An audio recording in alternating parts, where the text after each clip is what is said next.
This scripture that Christ had told his disciples is how you stop crime as a whole.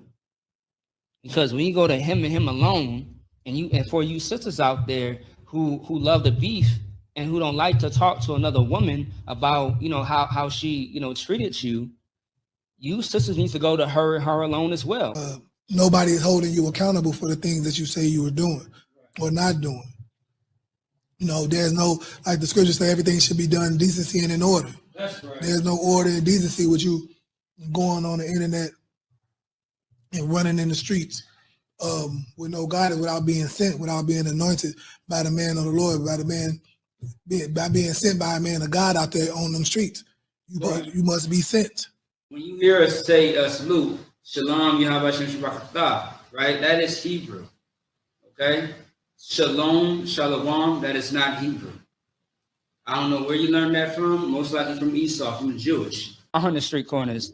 And we ain't selling dope, but we are teaching you how to keep the law, statutes, and commandments. We are teaching you how to not be a drug addict and a drug dealer. Right. How to keep you out of prison.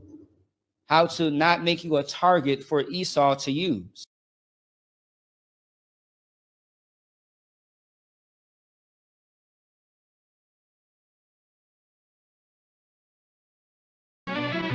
Yeah. Cold shit.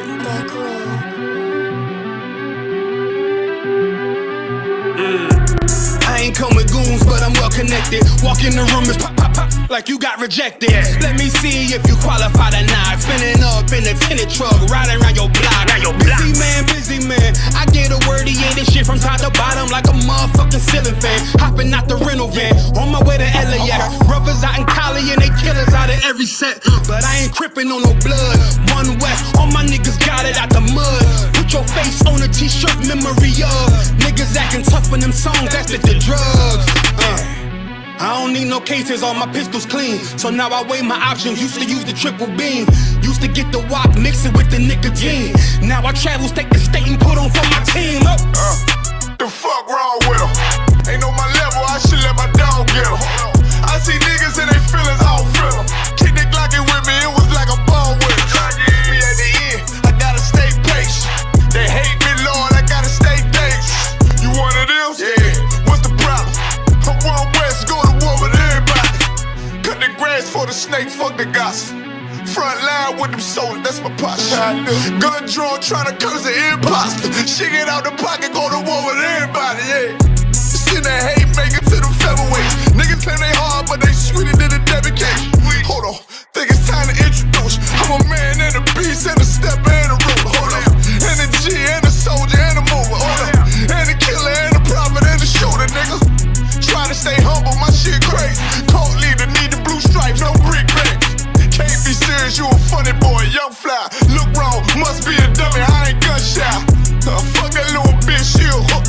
Niggas swear he the goat, bring him to the bush. To the butcher. The fuck wrong with him? Ain't on my level, I should let my dog get him. Niggas in they feelings, I don't feel them. Kid the Glocky with me, it was like a ball with him. Be at the end, gotta stay patient. They hate me, Lord, I gotta stay patient. You one of them? What's the problem? I'm one West, go to war with everybody. I'm from Philly, you get hot, you catch a cold case. I'm one West, these brothers trying to set my soul straight. They done turned me to a prophet from a demon, and I'm locked in this shit and I ain't leaving. Ski mask transform to war mode like I'm Voltron. Stamp on my head and my chest from the most high. Put something tight around your neck like a bow tie. Got my niggas waiting charged up like they phone died. Red letter, drip clean, it looks so fly. Claim me riding, that's why I left his ass roadside. He gon' die, skyscraper to a nosedive. 9mm plus P, fuck a 4-5. The fuck wrong with him? Ain't on my level, I should let my dog get him. I see niggas and they feelings, I don't feel them. Kick the Glocky with me, it was like a ball with it. Be at the end, I gotta stay patient. They hate me, Lord, I gotta stay dangerous. You one of them? Yeah. What's the problem? I'm one West, go to war with everybody.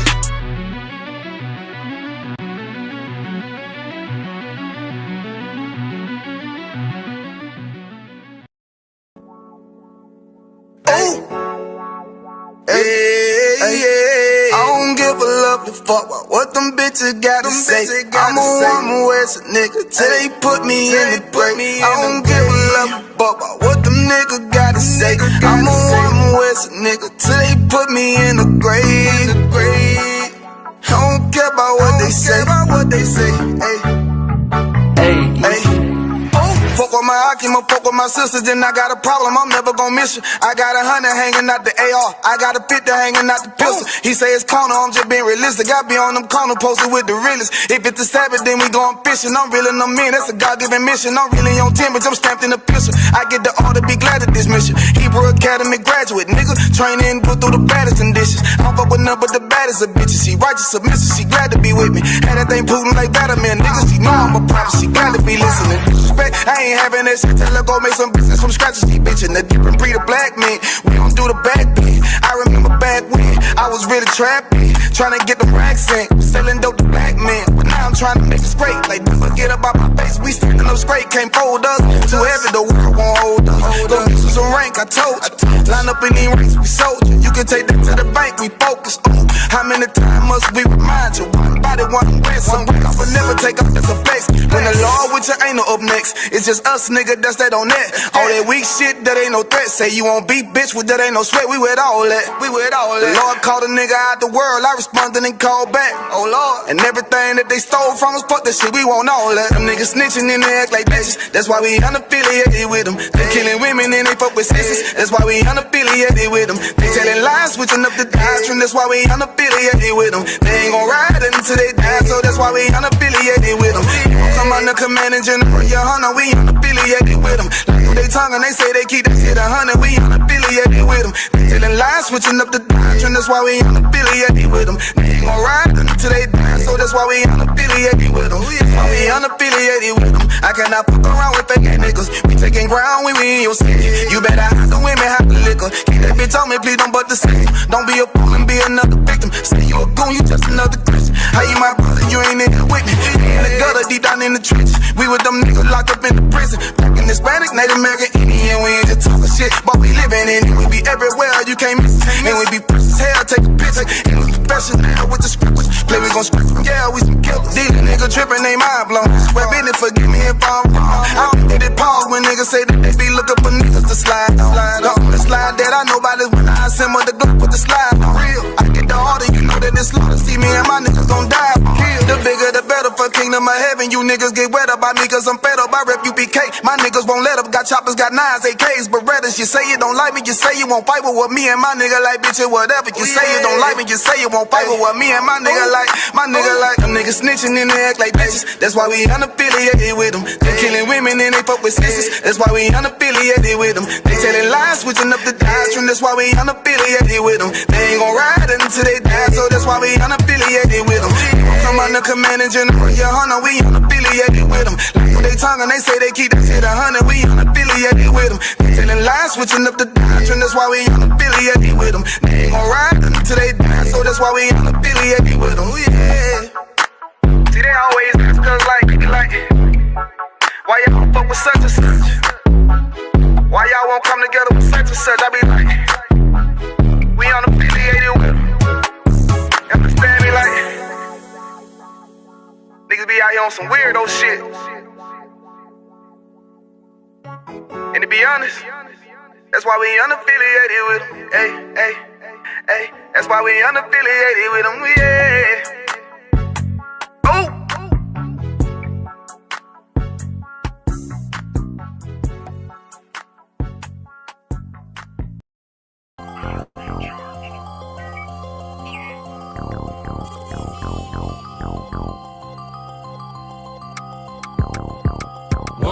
One West, that's who we are, nigga. One West. So who is y'all, nigga? One West. We want it all, nigga. That's who we are, nigga. So who is y'all, nigga? One West. That's who we are, nigga. One West. So who is y'all, niggas? One West. We want it all, nigga. That's who we are, nigga. So who is y'all, nigga? UPK soldiers got them killers with me. And I don't fuck with every spot cause it's too iffy. Real motherfucking prophet cause the Lord with me. But don't get that shit twisted, I got Drake's with me. Yeah, bitch, and that whole 50. Run up on me wrong, you gon' catch 60.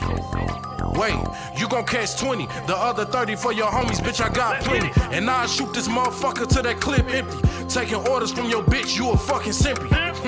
Shit, should be televised. The way I'm cutting niggas up, bitch, I'm a samurai. Niggas swear they in the truth, but telling hella lies. Stumping like you Greek, bitch, you Hellenized. The revolution gon' be televised. And what I see in my vision gon' leave you petrified. One West, that's who we are, nigga. One West. So who is y'all, nigga? One West. We want it all, nigga. That's who we are, nigga. So who is y'all, nigga? One West. That's who we are, nigga. One West. So who is y'all, niggas? One West. We want it all, nigga. That's who we are, nigga. So who is y'all, niggas? UPK soldiers lead cowards in awe. So fuck a gas stop, I came with 6 pumps in my car. My niggas ready to swing, we like kids at the park. So touch a chair around this bitch and we breaking your jaw. They think we Christian, but we not. Nothing about us is soft. I don't know what you niggas on, but that shit get you off. We booted up. We came to take zones for real. Black 40 under my garment, I be dressed to kill. Fourth dimension sitting linger, I be fresh for real. Putting scripts on your corners, but these here ain't pills. We rock covers. You official if you know those drills. Bread and water, you official if you know those meals. Yeah, you niggas soldiers get rolled over. You got police in your pocket, I got a judge in my holster. Oppressors out to get us, so remain sober. Or be chained to them chains till there's nothing that remains of us. A cult leader like Christ, we got the same culture. I bang on them, tell my enemies the reign's over. I up the cig and keep pulling like a chain smoker. The game ain't changed, One West stayed the same on them. One West, that's who we are, nigga. One West. So who is y'all, nigga? One West. We want it all, nigga. That's who we are, nigga. So who is y'all, nigga? One West. That's who we are, nigga. One West. So who is y'all, niggas? One West. We want it all, nigga. That's who we are, nigga. So who is y'all, niggas? Niggas talking prophets, yeah, we got plenty. We the reason why it's Israelites around the city. Call Kazak, tells the rock, bring Shamar out. We about to slide on them, see what niggas talking about. Young dog think he wise cause he a Kim head. That shit lame, they didn't survive, nigga, Kim is dead.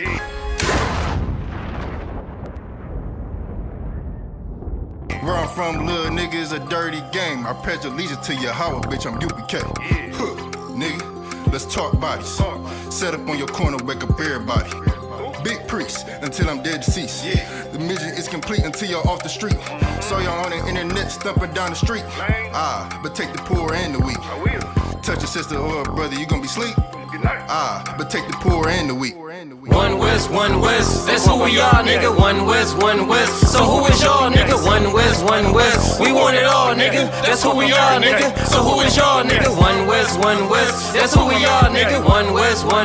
So who is y'all, niggas? One West. We want it all, nigga. That's who we are, nigga. So who is y'all, niggas? Fucking with the brothers, then I'm giving out major pain. Clip full of ball heads, I'm shooting out Damon Wayne's. Driven ambition, I ain't never changing lanes. Wise as an old man, but I ain't slanging cane. This ain't a game, this shit way deeper than rap. You speaking the cap, but the shit y'all speaking is cap. I'm 5,000, but I still keep it a stack. I'm in the truth, not cause back then I was seeking the facts. Crying loud for the niggas that's deep in the back. And the Lord with me, ain't no reason for keeping the strap. We peep the attacks, niggas say we ain't speaking the facts. Stealing breakdowns every time we teaching in class. Niggas snitching, y'all out here squeaking with rats. We be on the street corners teaching that Jesus is black. We on 125th Street, Harlem, nigga, you see where we at? One West, that's who we are, nigga. One West. So who is y'all, nigga? One West. We want it all, nigga. That's who we are, nigga. So who is y'all, nigga? One West. That's who we are, nigga. One West. So who is y'all, niggas? One West.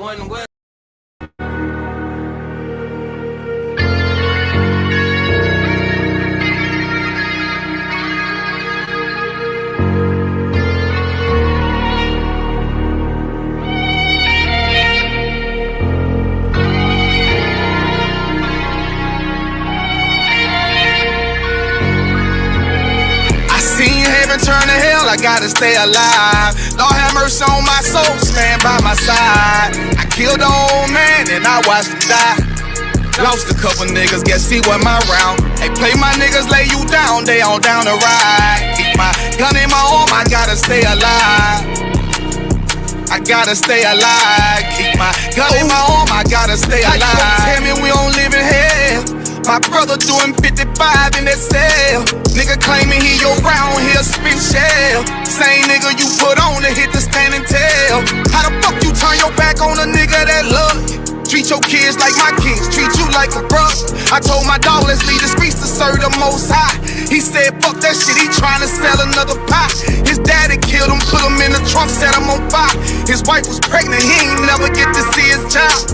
Had me thinking to myself, what happened if I die? Look my babies in the eyes, I gotta stay alive. I put my ego on the shelf and my pride to the side. I'm with some niggas who gon' step and got God on their side. Got in the ISUPK, they keep asking me why. As I do the work of the Lord, I gotta stay alive. Face the east, pray alive. I seen heaven turn to hell, I gotta stay alive. Lord have mercy on my soul, stand by my side. I killed the old man and I watched him die. Lost a couple niggas, guess he wasn't my round. Hey, play my niggas, lay you down, they all down to ride. Keep my gun in my arm, I gotta stay alive.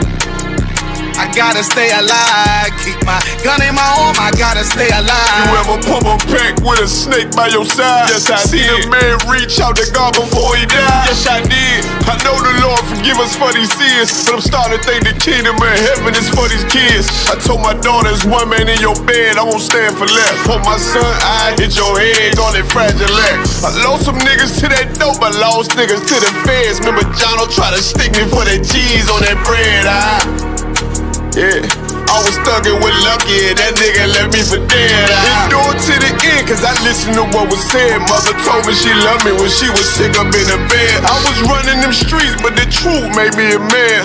Shit, I don't really speak cause she'll never understand. That's why I ain't even tell her about these voices in my head. I'm still trying to manage my anger like Uncle Craig. I seen heaven turn to hell, I gotta stay alive. Lord have mercy on my soul, stand by my side. I killed the old man and I watched him die. Lost a couple niggas, guess he wasn't my round. Hey, play my niggas, lay you down, they all down to ride. Keep my gun in my arm, I gotta stay alive. I gotta stay alive. Keep my gun in my arm, I gotta stay alive.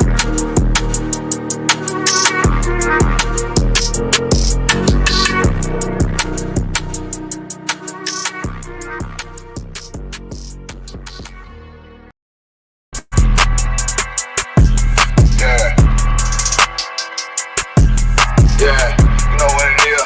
140 for the rebel, busy man, shit, nigga. They take their head off, nigga. I pray where Eve did to Adam, I just pray my love don't lie to me. Swing the iron like Samson, I can't let no holder lie to me. I don't feel these rappers, all they lies is hypocrisy. Ain't no competition, ain't no rivalry.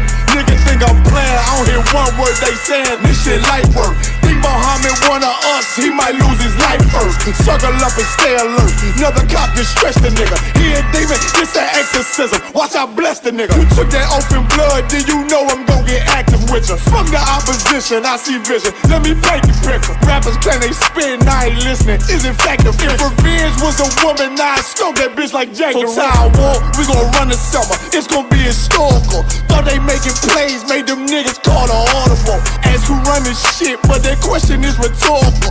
Bitch, I'm the one, me cookies with the oil. I'ma get them crackers, hell, should've never kidnapped my family. I can't do that, bet I be the last nigga standing. Do a life sentence for my niggas, pray you understand me. I might put a switch on this Glock and call it Young Black. How you real triggering on them dots? You a bird feeder, claiming he a demon. What's a demon to a cold leader? When he saying something, I ain't hear him. This shit light. It ain't about who got the gun, it's about who gon' up that pipe first. I turn a bad situation to a game change. Bring soldiers from the dead, just raised up the chain. Free shots, I'ma look like Aaron Jones when I run it. Never bite the hand that feeds you, you'll never get that hand back. He bitchin' about 10%, I don't wanna hear none of that. He dropping sword, fuck him, just make sure you get that cover back. Look around, he ain't with us, probably cause he never was. Now my chin like you with the angels for your brothers. Everybody wanna be Richard Porter, God kill him like Alpo. Play if he want, it's laying in the trunk like Lee Malvo. I'm a certified woman's ass nigga, I am not a toy. Hey, I with that hollow side, yeah, this the rim accord. Feel like Gullah Jack when I'm in Fayetteville, you feel your boy. Still up on my brain, still I think that's all that I do. The way I get that boy lost, they gon' start to call him Elroy. Fuck his game, pop out on them demons like I'm Hellboy.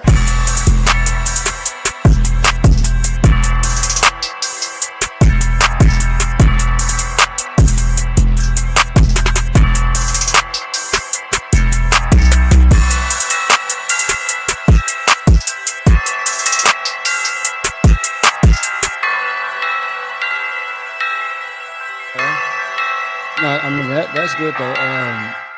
Let me see something. Give me 1 second. Yeah, I do got I got a few people that well, I know a few people that used to actually barber and stuff like that, but they transitioned to something completely different now, as far as in their life. Especially someone who used to cut my hair, back in the day before the ISBK and stuff like that. So yeah, yeah. So no, I definitely understand. But I mean, once again, Lord allow everything works out for you as far as your business. You know what I mean? And of course, if there's anything that me and the brother that you met last week, Kodash, can help out with, definitely just holler at us and we can see what we can do. You know what I mean? Vice versa. You know what I mean? But so of course we're about to get the class started. I want to ask you, did you have any questions at all about anything? Okay, no sweat, no sweat. So pretty much just like last week, we are going to kind of piggyback off of last week because there's a lot more scriptures that I wanted to get into, and then of course, as I'm sure as you know, a lot of shit has happened, pretty much in the Midwest with that one brother who had he had unalived the sheriff because his son had got shot the day before. And then we know about this white woman, I believe maybe in Rochester, Minnesota. She called a autistic 5-year-old black child, a racial slur. So a lot has been going on, and it seems like people in Minnesota gave her hella money to try to support her relocating because I guess she felt like she was in danger or her life was in danger. So we definitely going to touch on a few things, but I definitely want to finish up the topic of brotherhood. You know what I mean? Let me see something here. So yeah, first things first, I do want to say shalom, Yahweh Shemiah Shah Brakatham to the brothers, shalom, Yahweh Shamar, Alataba Shemiah Shah to the sisters, all right? This is the Israelite School, a universal practical knowledge under Commander General Yohana. Of course, my name is Priest and Officer Maccabia, out here in Minnesota, Twin Cities. If anybody has any questions or concerns, you can type it into the chat, all right? We are live on Facebook, YouTube, and Twitter, soon to be other platforms as well. Okay, so you say you had no questions. All right, well, if you have any questions or concerns, you raise your hand. You know how we do it. And I'll definitely call on you. Anything that you want to input, you let me know. All right. So also, too, I do want to grab something. Let me see here. Let me see.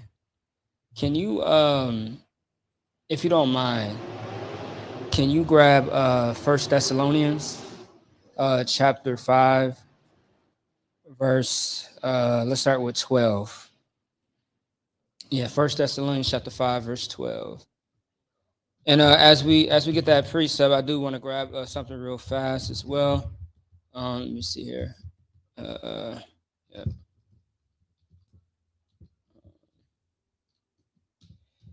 All right. Let's see.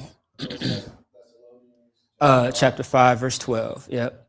So yeah, with 1 Thessalonians, we are going to kind of dialogue just a little bit here. You know what I mean? Yeah, so let me see. Okay. All right, so as of last week, I'm just going to recap real quick. So last week, the topic was, what it means to be a brother in an army, okay?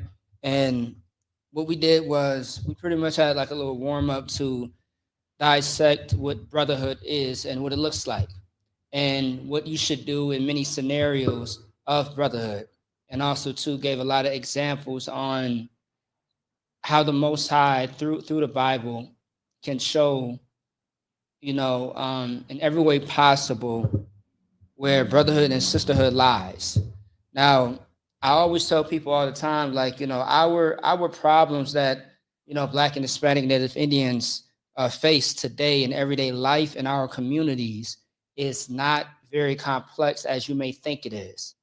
Now, our people come together for many things, very, like many things such as, parties, celebrations, feasts, and things of that sort. But the thing that we never come together on is on the same page when it comes to going back to the beginning. In the beginning, we were all together when we were obedient to our power. We didn't have the problems that we have today.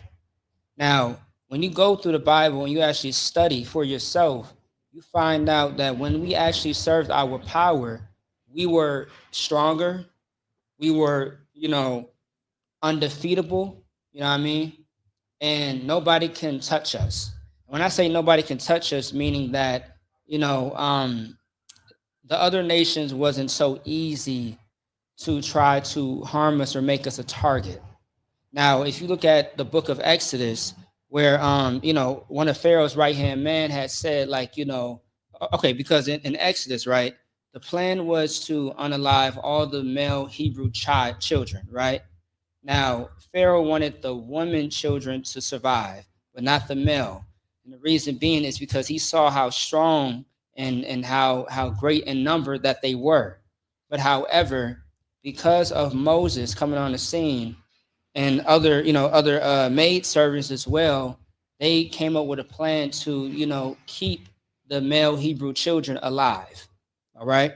And now you might want to ask yourself, like, okay, if we are, if Africans and black people are the same, and why did they want to kill the Hebrew children? Because Pharaoh knew who God's chosen people were, and he knew that they were, not the same as them.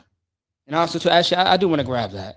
I do want to grab that real quick, where it says there was a separation. Man, let me see. It's in Exodus. 1 second. I want to say there's a difference between the Egyptian and Hebrew. Let me see. All right, yeah, so this is Exodus chapter 11, verse 7, right? And it says, but against any of the children of Israel shall not a dog move his tongue against man or beast, that ye may know how that the Lord doeth put a difference between the Egyptians and Israel. Now, once again, when you go into the Bible and you identify who is who, you're going to see that Israel is who are the so-called Negroes, so-called Hispanics, Latinos, North American Indians today. And once again, through the Bible and other books that can correlate the same information, which is not hard to find, you will figure out who Israel is and who the Egyptians are. Now, Egyptians are simply just Africans, right? Okay, they are a stock of Africans, because there are many different types of tribes of Africans, just like there's many different tribes of white people, Indians, Hispanics, so on and so forth, Arabs, right? So the thing is, Pharaoh knew, him being a African, him being a Egyptian, knew that the people that were working for him, those slaves, were Hebrews, and Hebrews were not his people. And he knew that.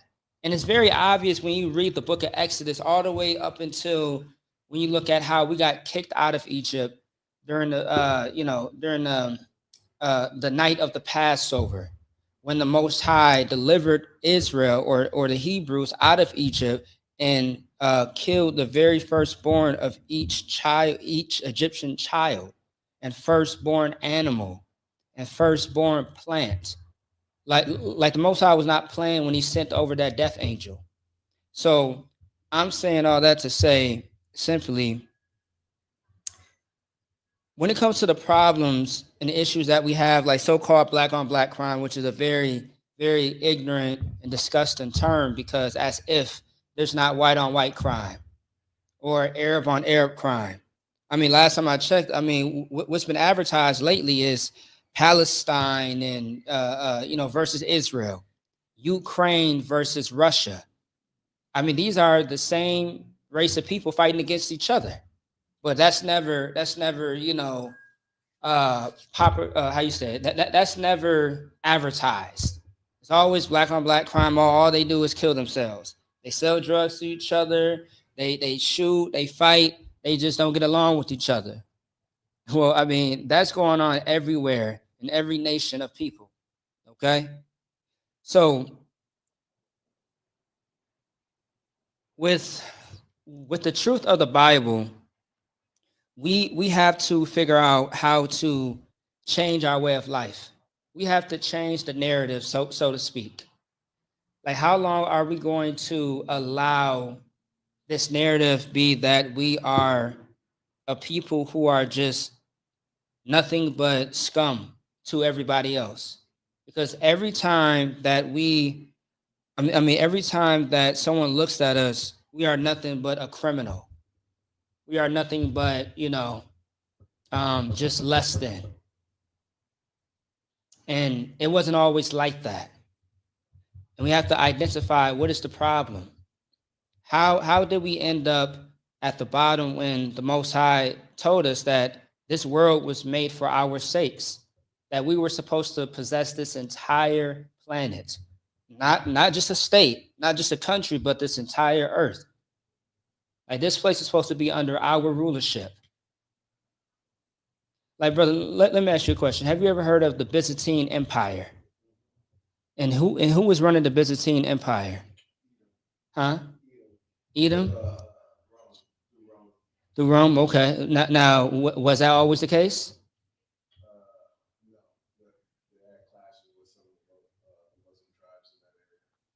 Okay. Now, I mean, are you aware that black people ruled the Byzantine Empire at one point in time? Because it is in history. But what's sad about that is because you said no. Now, I didn't know at first either. I literally had to go dig up a book that's not, advertised as much at all. You know what I mean? How about this? And more proof, you know what the Vatican is, right? Have you ever heard of the book called The Russian Icons? So the book of the Russian Icons is a book that shows the true identity. There are real paintings that you can actually find in the Vatican right now. But of course, it's very top secret. But there was a man who released this book called The Russian Icons. Now, when it was first released, a lot of so-called Black, Hispanic, and Native Indian people were not really hip to it. It was just more hip to people who were into, historical things, but not realizing that the truth in that book shows the true identity of who the prophets and priests were in the Bible. Like right now on my phone, I have a lot of those pictures. I wish I had more, but if you were to get that book today, it wouldn't. That book used to be under $100 at one point in time, maybe back in 2014, 2013. Because the ISUK brought that book out and other people started to, the book started getting more traction and attention from other people all around the world. The book is now worth $2,000. And even if you had the $2,000, you want to grab it from Amazon, you have to fill out some type of survey and explain why you want this book. I've never heard of no shit like that. If I have the money and I want to purchase this book, why do I need to explain to you why I want this book? I think a purpose of a book is to read it, right? But it tells you what's really going on. You know what I mean? Why is that the case? Why is that the case? I don't understand. So yes, so the Russian Icons is definitely an amazing book. You know what I mean? Now some of us in the school, we actually have the book still, but I just say all that to say that there's a difference between us and the Egyptians. All right. So let me see here. I want to drop that. We can go ahead and get First Thessalonians chapter 5, verse 12. Okay. And so before you get that again, so last week, once again, the topic was about brotherhood. What does it mean to be a brother in an army? Okay. Now, also, too, one thing that we have to focus on as well is the relationship between brothers.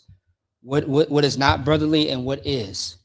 Now, I always hear that term, brother's keeper, which is something that we don't actually adopt because of the relationship between Cain and Abel.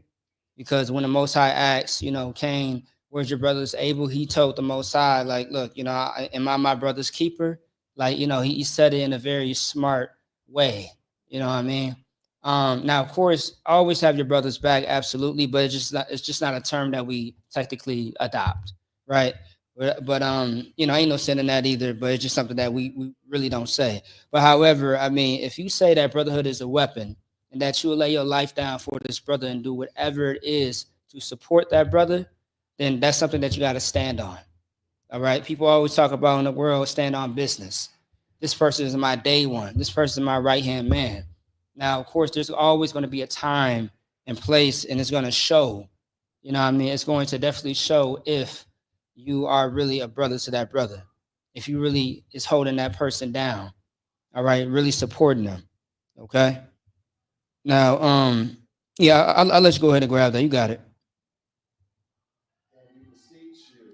Oh, if you could read the entire scripture. And also, too, if you could just be a little bit louder than the people next door. Yeah, go ahead. You got it. 1 Thessalonians 5. Wherefore comfort yourselves together and edify one another, even as also ye do. And Right. we beseech you, brethren, to know them which labor among you and are over you in the Lord and admonish you. That's right. So when it says right here, right? So this is Paul, by the way. This is the city of Thessalonica, okay? That's why it's called Thessalonians. And as you know, Paul, the Apostle Paul, was a brother who was over the 7 schools. In the Bible, you're going to see 7 churches, and that's only because of, it's called Christian dogma. Christian dogma just means that the translation is not completely accurate. All right. So, like, for example, if you see Holy Ghost in the scriptures, that's not accurate. It's supposed to be Holy Spirit. So, like, it's supposed to be Holy Spirit. The reason why it's like that is because of under this captivity, it is in English, but English in the Greek, you know, goes hand in hand as far as transliteration or translation. And then on top of that, it's I mean, ain't such thing as a goddamn ghost. All right, it's the Holy Spirit. Okay, ghost is something that is going to be on TV, movies, or something like that. Let me see. You got church, which is supposed to be like school or congregation. That's why in the ISUPK we are called the Israelite school, not the Israelite church, not the Israelite congregation. All right, and there's a reason for that, and also too, Christianity or Christians have already adopted that. Okay. And we are not Christians, if you did not know. All right, so read it one more time, verse 12. And we beseech you, brethren, Right. to know them which labor among you Mm-hmm. and are over you in the Lord Mm-hmm. and admonish you. Right. So the scripture says, and we beseech you, brethren. Now, what Paul is saying, the word beseech, like, do you have an idea what that word means? Uh-huh.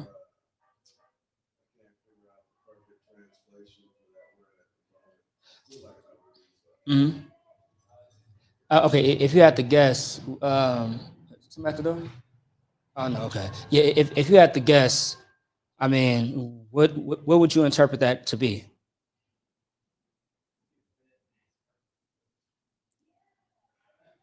Somewhere between like beg and I like that. Uh-huh. That's it. That's it. I'll give it to you. That's it. So when Paul says, and we beseech you, brethren, to know them which labor among you and are over you in the Lord. So we beseech you, meaning like, I beg you or I tell you. It's like, I advise of you. You know what I mean? That's what it's saying. So when he's saying, we beseech you, brethren, to know them which labor among you. Now, Paul is telling, the brothers, that pretty much get to know the people that you labor amongst, that you work with, right? So, of course, when it comes to doing the work of the Lord, we all are around each other. We are working with each other. So with us working with each other, we have to know one another. And there's a reason why. And I spoke about that a little bit last week because, okay. One thing that we can't have is it doesn't make sense to be around one another and not know how to support each other. All right. How to deal with one another as well. Because me and you might find one thing funny, but the next brother, the third or fourth brother might not think that's, really funny. It might be offensive. It might, rub him the wrong way. So you got to know this person that you're dealing with to know, what to do and what not to do. Okay. And better yet, how to help each other as well. All right. So, and we beseech you, brethren, to know them which labor among you and are over you in the Lord. Now, when it says that are over you in the Lord, as a responsibility, if you are a brother who has rank over somebody else, you definitely have to know who you are dealing with in order to help them. How can you help anybody if you don't know the situation or you don't know who you're dealing with? It's like the same thing with this. How can you fight how can you fight your enemy if you know nothing about them? If you don't know their weaknesses, their strengths, how can you know how to defeat that enemy? You can't. One thing about war, as far as going to war with anybody, you have to know who you are going up against. Otherwise, you're just fighting in the dark, and that's simple. Okay. All right. Let's keep going. Oh, actually, when it says and admonish you, right? So to know them which labor among you and are over you in the Lord and admonish you. What does the word admonish mean?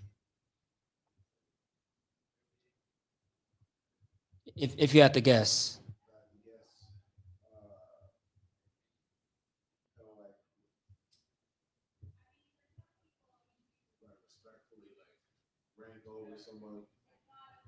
Rank over that person, kind of like Mm-hmm.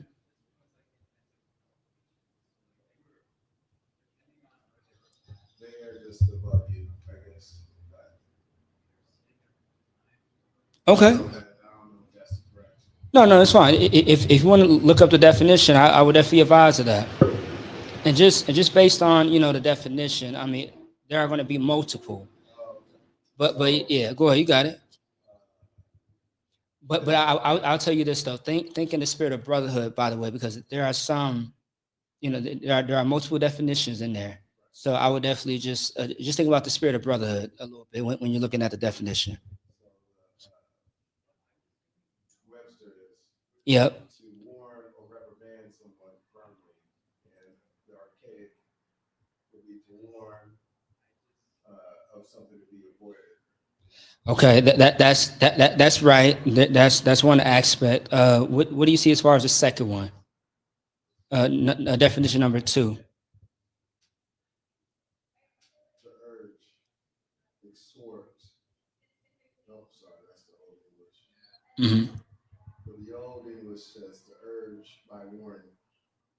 To urge by warning. Do you see the one where it says where it says advice and encouragement? To give friendly, earnest advice or encouragement. Right. So honestly, to be quite honest, it's really all of that, right? Because to labor amongst those, right? To have those that you labor amongst and to admonish them, right? Is to give them that advice. That earnest advice is going to be counsel. That's really what advice is. It's wisdom. And that encouragement, the encouragement for what? Hey brother, hey, you're doing a great job. You've been rocking it out. Teaching classes. You've been, handling this and handling that. Like you have been doing an amazing job. It's always good to give that person some encouragement. All right, encouragement, and just because like sometimes when it comes to doing the work of the Lord, you may feel like, damn, like okay, I've been doing a lot. I feel like I'm not being recognized. I'm not being rewarded for the things that I'm doing, and it's good to hear that. So that okay, I'm not doing this for nothing. I'm doing this for something, right? Now, however, when it comes to the work of the Lord, we are not here to please man at all. We are doing this for the sole purpose of the Most High and trying to get our people back in a better situation, which is getting to that kingdom so we can rule again. Otherwise, if the kingdom was here right now, do you think that we will be teaching classes, speaking on street corners, traveling all across the world to let all Black, Hispanic, and Native Indians people know that, these are your records and this is your God? No, because there will be no purpose to. Because when the kingdom does come, everyone, including the heathens, are going to be under the rulership of the Most High's law, statutes, and commandments. So, there's not going to be no camp. There's no need to teach anybody about, so how we're teaching right now, there's no need for that in the kingdom because everyone is going to know. And if anybody tries to go against that, then that's where a problem lies. And, your head might just be off your shoulders. All right. So, Let me see. Let's keep going. Verse 13, if you could. And to esteem them very highly in love for their work's sake. Say, And be at peace Mhm. among yourselves. I'm sorry. Can you read that one more time? Sure. And to esteem them very highly Mm-hmm. in love for their work's sake. Keep going. And be at peace among yourselves. Right. So verse 13 says, and to esteem them very highly in love for their work's sake. So I pretty much already broke that down. So another thing as far as being a brother, man, just recognize, you know, what somebody is doing and give praise when praise is due. Now, another thing is too, that we have to be careful about, ain't nothing wrong with, as a man, you know what I mean, acknowledging your gifts, your talents, your strengths. There's nothing wrong with that. But we always want to make sure that we are humble about, you know, our talents and our gifts, because the Most High is the one who provides that to us. It's not man, because man is nothing without the Most High. Okay, and we see that all the time. You know, we see people all the time who really don't.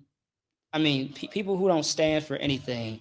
They are just the most disgusting people that you can ever just meet or know. And it just shows that their character is poor, their way of life is poor, the way they think, the way they live, all of that is just poor, right? But when you have the Most High and when you serve Him, you have morality, you have some standards, you have some, you know, you have something valuable to you. And of course, you know, you don't want to get a big ego, be like, yeah, I do this, I do that. You know, I'm that man, I'm that nigga. You know what I mean? Of course, have some confidence about yourself, but don't get a big head to where you are up there with God as if you are the Most High, right? You know what I mean? Because at the end of the day, we are still flesh, and He is not. Okay, and let somebody else praise you. Ain't no wrong with that. Like literally, have somebody else compliment you instead of you having this ego and just complimenting yourself about any and everything. All right, I think that's wise, and also too, the Bible says that it's not just my words, but these are the Bible's words, right? I do have a precept. This is King Solomon, Proverbs chapter 27, verse 2.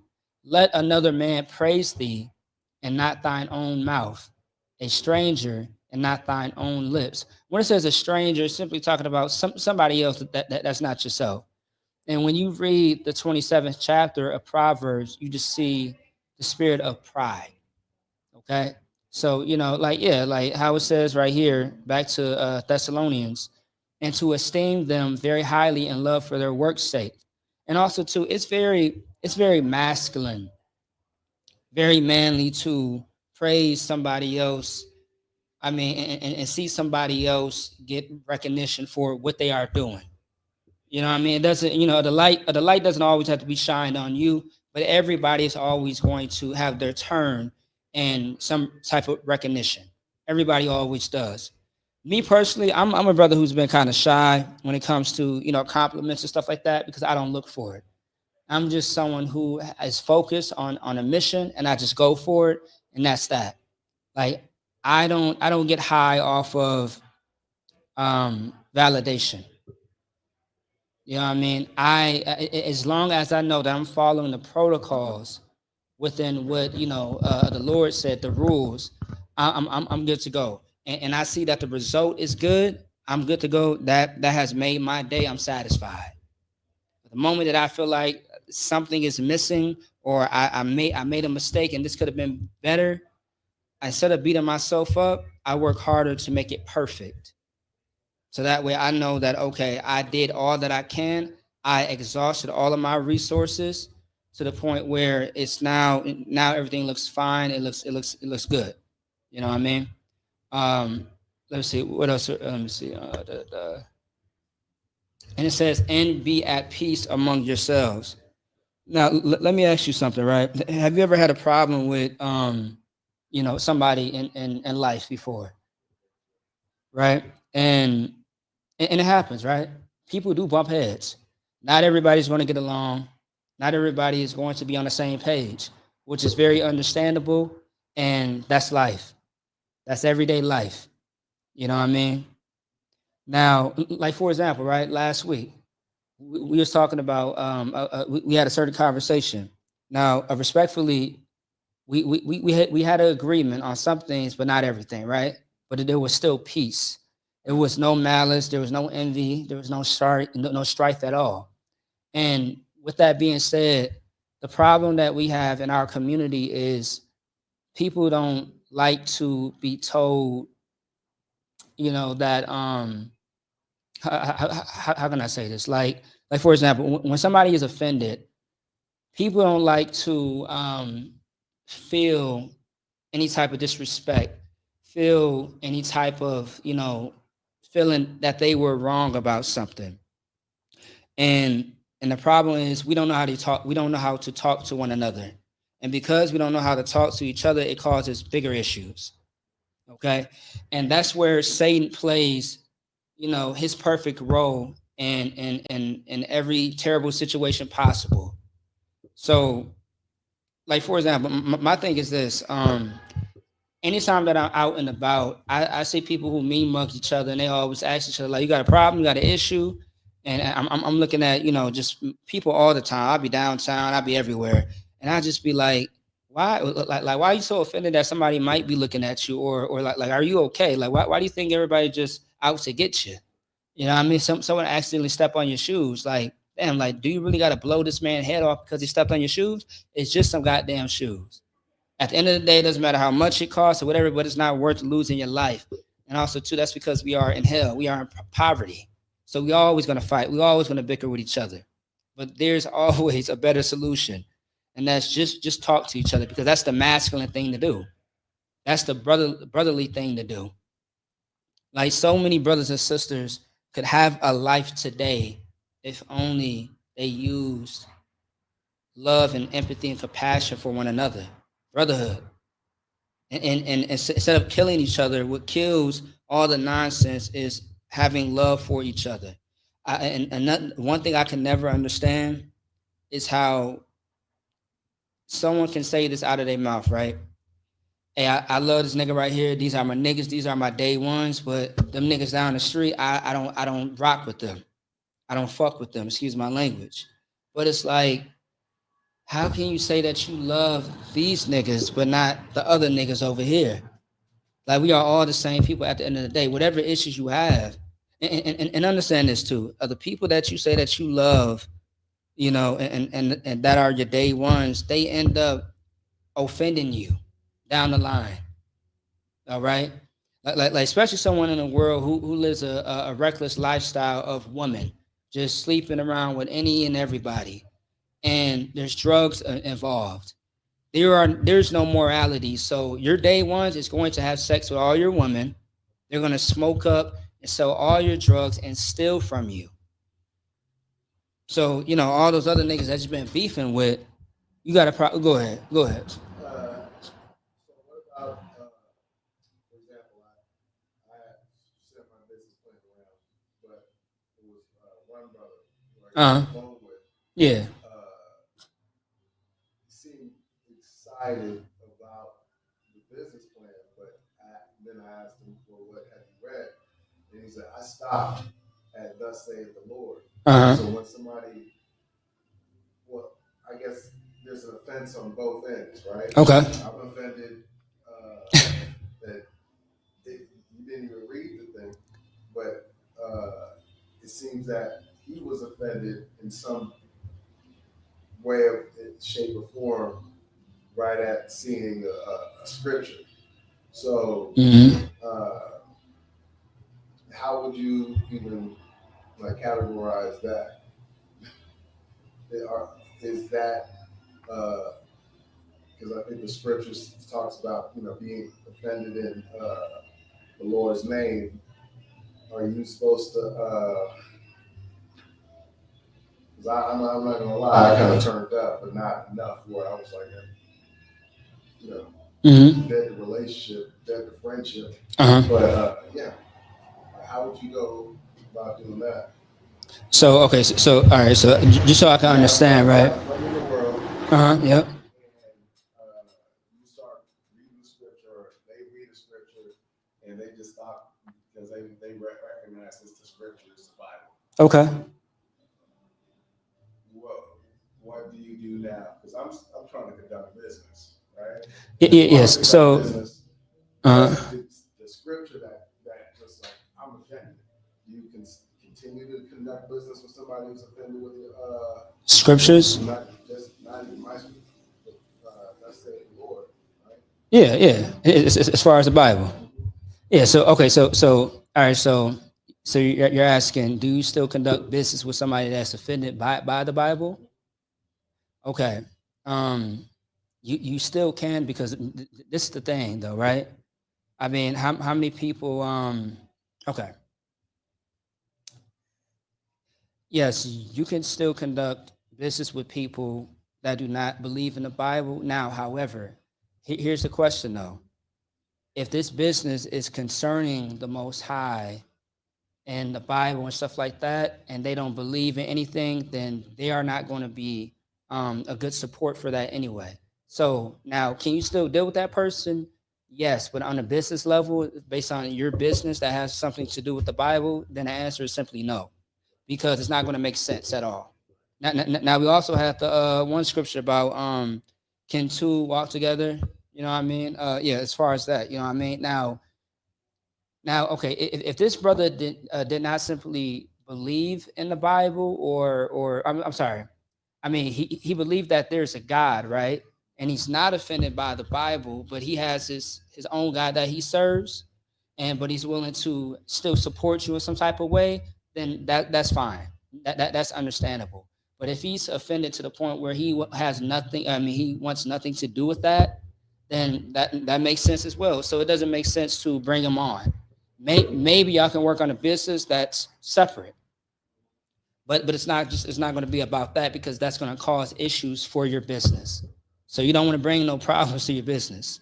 You know what I mean? You want to avoid that at the door, and that's a sign that it's not going to work out. But maybe something else, maybe a business about locksmith. I don't know. You know, I'm just throwing something random out there. You know what I mean? A business about resources, office space, a resume building, something like that. Because that has nothing to do with God at all. It's just helping people find a job, or get into a certain field.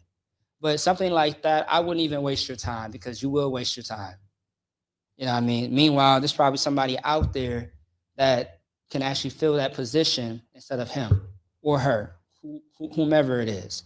But as far as that, yeah. And trust me, I didn't deal with people like that all the time. I deal with people like that all the time. You know what I mean? That, I don't know about that. I really don't believe in what you believe in, the Hebrew Israelite stuff, blah, blah, blah. Cool, no sweat. Okay, cool, no sweat. But however, some people still be like, well, I'll still, I'll still have people know about your business. You have business cards. Cool, no sweat. I'll give you a business card. That's fine. You know what I mean? And that's cool. They may not support how you may want them, but they probably can in a different way. So, I really don't care about your business, but, the least I can do is give this business card to somebody else, or I can post it in my store or something like that, if they're not a hater about your business, okay? You know what I mean? Because I've seen that before. I've seen people say like, hey, it's not for me, but I can at least spread the word for you. Okay, cool. I appreciate that. That's fine. And there's so many ways that you can go about business. But as far as that part, him, oh dude, I wouldn't even waste my time. But yeah, I wouldn't waste my time, shit. But I get it though. Yeah. So and this is something that recently happened though. Mm-hmm. It's just going around the rounds to see Mm-hmm. who can do what and where. And I talked to him. Text message seems excited. Yep. But then when we started going down the line, I was like, look, got you. Well, the only thing was that I was starting a business. Nothing else was registered to him. Right? So, I got you. So that created not even a divide, just letting them know, like, okay, so I think he put me as a niche. Like, so just overall the visions of what I have and then what he thinks it is, doesn't compare. So yeah, I then put him in a category that's like, it's almost like the story of the leper's king. Oh yeah, yeah, kind of. Yeah. Mhm. Right, where, you know, As far as I believe that's the New Testament, right? that's the Oh, where he bathed in Jordan. oh, yeah, yeah, yeah. I got you. I got you. Yeah, so he coming in a whole different culture, somebody else coming to a whole other culture to heal himself. Yeah, yeah, He kind of. believe, but you know, maybe afterwards, you know, if I just stay on my, you know, my grind, regardless, he may praise the Most High afterwards. Right. Yeah, yeah, yeah. No, no, no. So that part I definitely understand for sure, and you are absolutely right about that. Just give me 1 second, Salaki. Um, but yeah, so yeah, no. As far as that, I see how you correlated that together though, because I mean that definitely makes sense. And so what I would do once again, I would just avoid that altogether. You know what I mean? Just for the sake of your business, and then also too, I know you want to get this off the ground. So with that being off the ground, you want to try to get closer to success versus failure. And think about business too that I'm starting to understand is that you will have your days where you're gonna have to struggle to get this thing up and running. But I mean, if you can identify problem or things that could potentially be an issue, you just want to avoid it altogether so you can get closer to that goal that you want for your business. But yeah, but once again, you guys can always work on something else together. You know what I mean? It's just not that. You know what I mean? Everybody has a role to play. It's just he's not cut out for the role. And that's that. And that happens, And also too, another thing about being in the IHBK that I've learned also too, so like let me check something as well. Just give me one moment. I feel like I'm not hearing something clearly with the audio. Let me just double check. Let me just double check. Let me see. Okay. All right. Oh, we're good. So yeah. So yeah. Another thing that I've learned as far as ideas or something. Yeah. Just ideas in general. People who have a thought about how things can be better, how things can be used, how things can just improve in this area, that area. And it may not be useful right now, but it doesn't mean it won't be useful later. Okay, and also too, I'm really glad that you said that. That's where I was going. Damn, I gotta give you a hand. I gotta give you a hand because that's where I was going. All right, so yeah, that's another thing too. Like, brothers have to understand because this is something I dealt with recently with somebody, right? Somebody had an idea about improving something in Minnesota as far as the school. Now, at that time, it just wasn't a way to go because of lack of certain resources. But I told that brother, like, look, in order to make your idea come to life, we have to have this and that in place first because it's not going to work out that way. It's just going to fail. It's going to be stagnant. And I laid it out flat to where he understands how it's going to work out. And he was like, damn, you know what? That makes a lot of sense. I'm like, yeah, I said, now is your idea fire? Is it good? Absolutely. It's just we have to have X, Y, and Z in place first in order for that to shoot off, to make certain things better for Minnesota. So we just got to kind of start, small for a second in certain areas, and then we can get to the bigger parts. You know what I mean? So because I mean, it's just only a small number of us here. You know what I mean? So we get more brothers and more, resources in here. You know what I mean? And that's how everything, starts up big. You got to start small. You got to start somewhere. It might be with a few people, one person. You know what I mean? It just, you have to use what you have now in order to get what you want later. You know what I mean? So I just want to say that part. So I'm glad that you mentioned that. But anything else that you want to expound on? Yeah, but I'm glad you said that though. That's a very that was a very good example and scenario.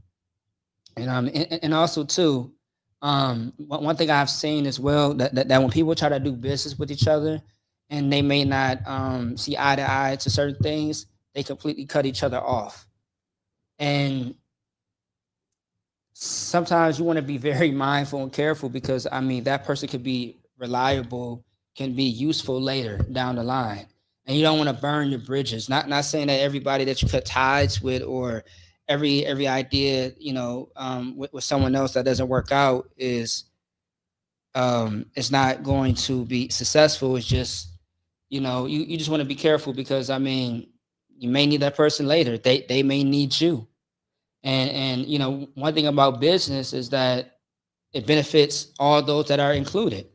Last time I checked, you know what I mean? So yeah, I would always say just keep that person, around and see what was useful. I mean, if they are going to be useful, and and that's that. But let's get back to Thessalonians if we could. We left off of verse 13. Let's go to verse 14. All right. Now we exhort you, brethren, warn them that are unruly, comfort the feeble-minded, support the weak, be patient towards all men. Right. And what's so beautiful about this precept is this. Now, okay, what would make somebody unruly? That's the first question. And this is Paul. Paul is he's not asking, he is demanding, he's commanding, like, hey, now we exhort you, brethren, warn them that are unruly. Like don't ask them like, hey, what's going on? No, let them know, like, warn them that are unruly. Because one thing about having an army, we can't have no weaknesses. Because and someone who's unruly is someone who is like a tyrant, a bully, someone who's undisciplined. And that's something that we cannot have in our army. Because otherwise we are not going to grow. We are going to fail and die. Okay? Like, for example, right? I'll give you a great example. The Bible says that we have to be one body, one spirit. What sense does it make if the army is 10 people and 5 of the people are unruly, meaning that they are undisciplined, they don't follow orders, they do whatever the fuck they want. But the other 5 is following the rules and doing the right thing for the purpose of the safety and protection of the people. But like, how can we be an army if half of us is doing the right thing and the rest is not? Okay, because when you have somebody that's undisciplined, what is something that always happens? Say it again. Yeah, or unruly, undisciplined, same thing. Right, or in general, anything that, okay, any aspect that has more than 5 people, like 5 bodies, a gang, an army, a navy, whatever. Okay. Yeah. And then to deal with that person, of course, they're unruly, but how they deal with others, they may drag you into a scenario where you may either have to, sacrifice yourself or sacrifice them because they decide, they want to crash out. Right. yeah. A few years ago, it was tweaked out or tweaking. You know what I mean? It's the same difference. So yeah, I like that answer because that's what it is. If you have somebody that's unruly, who's undisciplined, we have to warn them and teach them how they should be. Otherwise, they are out of here. You know what I mean? Like, for example, in the ISUPK, I've seen people get kicked out. I've seen people leave on their own. And why is that? Because if you don't follow the rules, like, we are very strict. And that's how every army should be. You should never be in a place where it's watered down and it's so comfortable that you allow any and everything to happen. And a lot of people get offended. A lot of people are just emotional as fuck. I'll just say that. A lot of people are just soft. And I'm gonna say that. You know what I mean? And I tell people to their face, like, look, you are being soft right now. You are being very emotional because these rules are to be followed. And if you don't follow, if you don't follow the rules, it's just simple. This protocol for that. Shalom. Goodbye. All right. And being a person who's unruly, that you cannot survive in here with that. You have to be someone who's disciplined, because what happens too, if you are showing yourself to not follow the rules, it's going to inspire, influence others not to do the same. They are going to think that, okay, this is acceptable, when we cannot have that whatsoever. That's why also too, we let people know, like, hey, that person is not a part of this organization. All right. And sometimes people help us. Those people that leave, those people that get kicked out, they say it themselves, like, hey, I'm not with them guys. This is not a phase. This is not a club. This is not something that you're just going to try to be a part of for a short time. This is life or death. This is not a gang, but an army. So like in an army, when you join, you take an oath. All right. In any type of military, you take an oath, and you are putting your life on the line for your people, for your country, so on and so forth. And you dedicate that, right? It's the same thing when you come in here. We are not just some random niggas that's just, talking about the Most High. We are actually building an army to protect our people and to serve our people, and to, let our people know, get back to the Most High. All right. So that's what we are. But, some people take us as a joke, and that's fine, because when it comes down to it, we are always standing and everybody else is falling around us. All right. Also, too, remind me after class. I still want to tell you about those other groups. I didn't get a chance to tell you, last week as you asked me. So yeah, and then also too, I do want to grab your phone number in case you ever need something. You know what I mean? So just stay in touch. So yeah, so that's that, right? So yeah, so warn them that are unruly, comfort the feeble-minded. Now, what does feeble mean? Yeah, feeble-minded. Weak. I like that. That's it. Feeble-minded is somebody that's weak. Now, are they physically weak? No. It just means that their lack of understanding. You know what I mean? Someone that's feeble-minded, you have to be, okay, if you have rank over a brother, and you realize that this brother's way of thinking and his actions, or like his actions in the sense of judgment, is off, you have to be that one to go to that brother and show him the right direction and help him clear up all of that confusion that he might be dealing with. Because one thing about coming out of the world and coming into the ISUPK, starting a new life, you're trying to unlearn what you've learned all of your life in the Christian church, selling drugs, being a whoremonger, all those things. You are unlearning what you've known all your life, which is sin, which is how to live by your flesh and not by your spirit, right? So you are going to have to, be corrected, checked, chastised, told that you are incorrect, that you are wrong. And if you are, if you are strong enough, you would take that and apply it to your life. But if you continue to be feeble-minded, weak, it's just not going to work out for you. But however, because of the love and compassion that brothers have for one another, at least that's how it's supposed to be, that man above you is going to tell you where you are wrong and where you need to be right at. And it's all out of love. You know what I mean? And it's not trying to belittle you. It's not trying to, come against your manhood. It's simply to make you better. It's called tough love. No one is going, like, if you allow a brother to do something wrong and you've seen it and you say nothing, you are a piece of shit. Like you are terrible. You actually don't care about that brother. You allow him to do whatever he wants. And also, so you can't have that mindset where, that's a grown ass man. He could do whatever he wants. Well, that may be true. His age may say that he's a grown ass man, but at the same time, though, we all are learning, and we all have to be held accountable. At the end of the day, it doesn't matter if you're 100 years old. If you over there having sex with whores, Someone needs to tell you this, that you are going to die if you continue to mess with those whores. You are going to die if you continue to smoke. Someone needs to tell you that you are wrong for,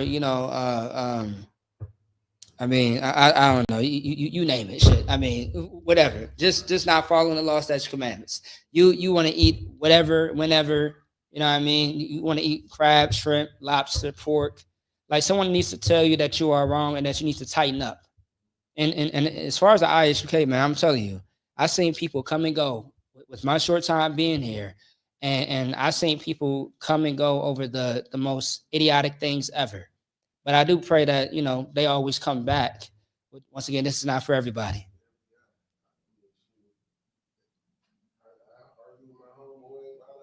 Uh-huh. And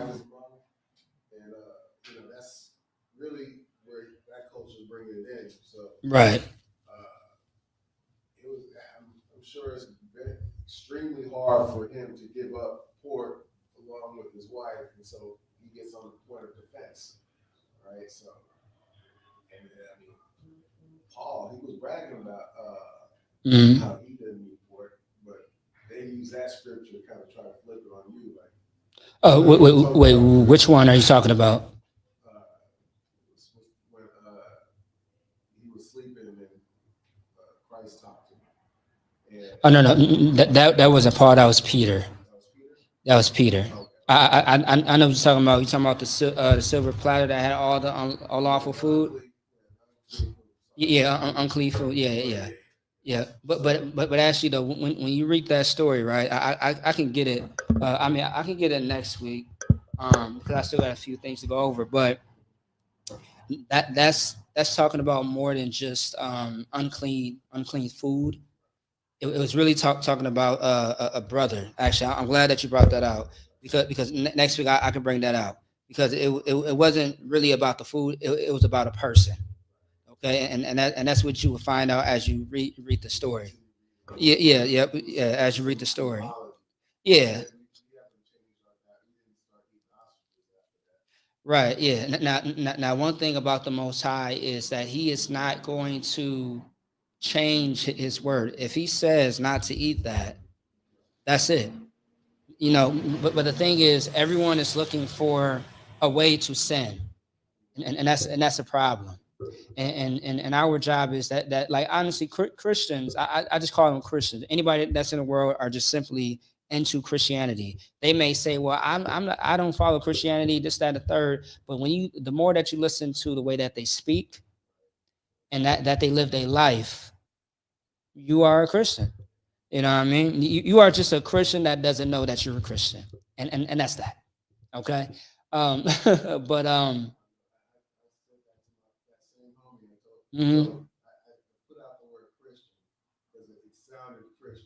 right.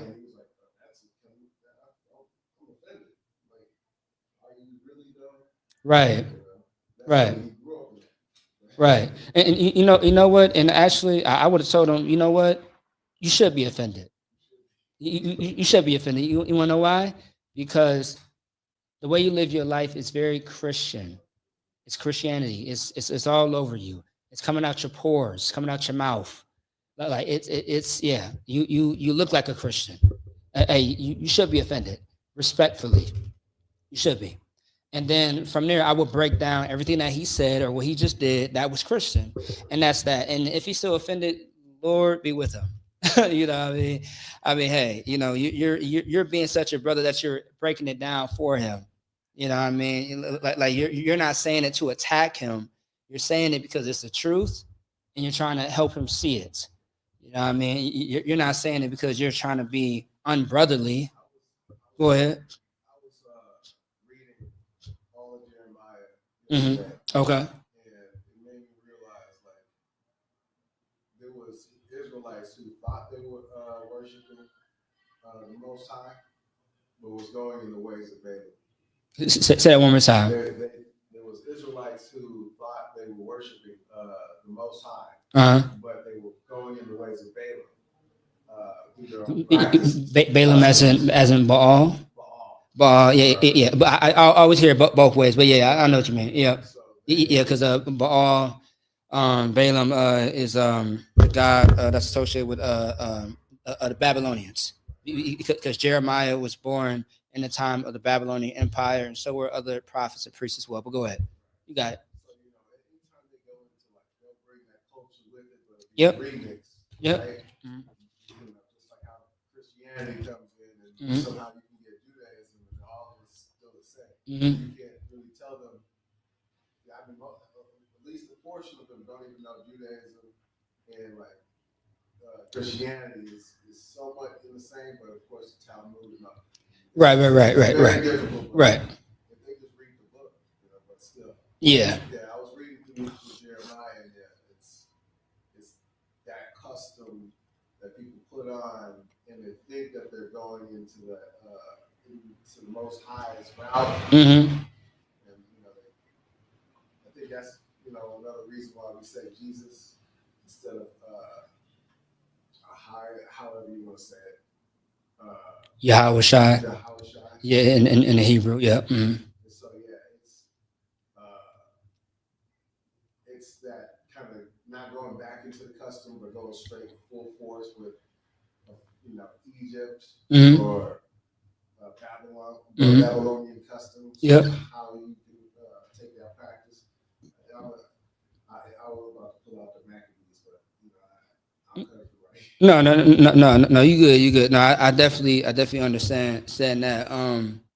But yeah, and once again, that's something that we could definitely dive into as well. You know, I mean, everything that you're saying, man, like that's something we could definitely talk about, because it'll be good for people to get better understanding of that, to knock off the Christianity, knock off, that religious mindset.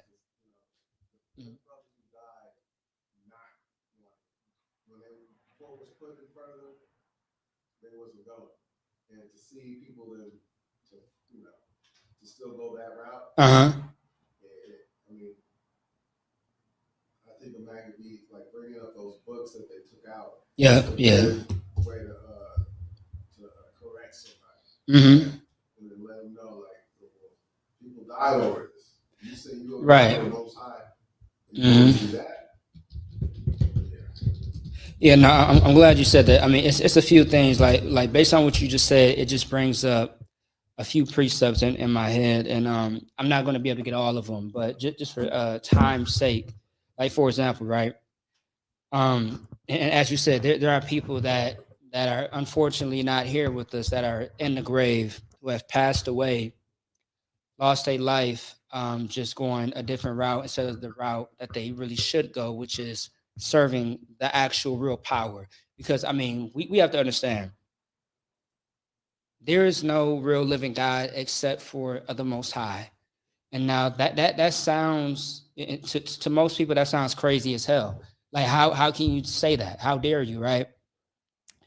Show me how real your God is, if they are real, And once again, you mentioned the story of Jeremiah. Like it's a story. I don't think it is in Jeremiah, but I think it's somewhere else, maybe. So I'm just going to paraphrase, right?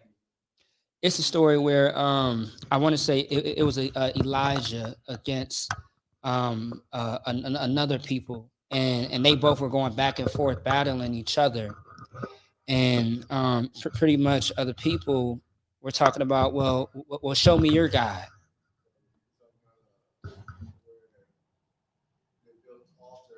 Yes.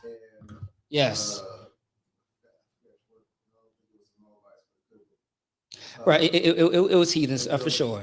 Yeah. Mm-hmm. The Most High. Right.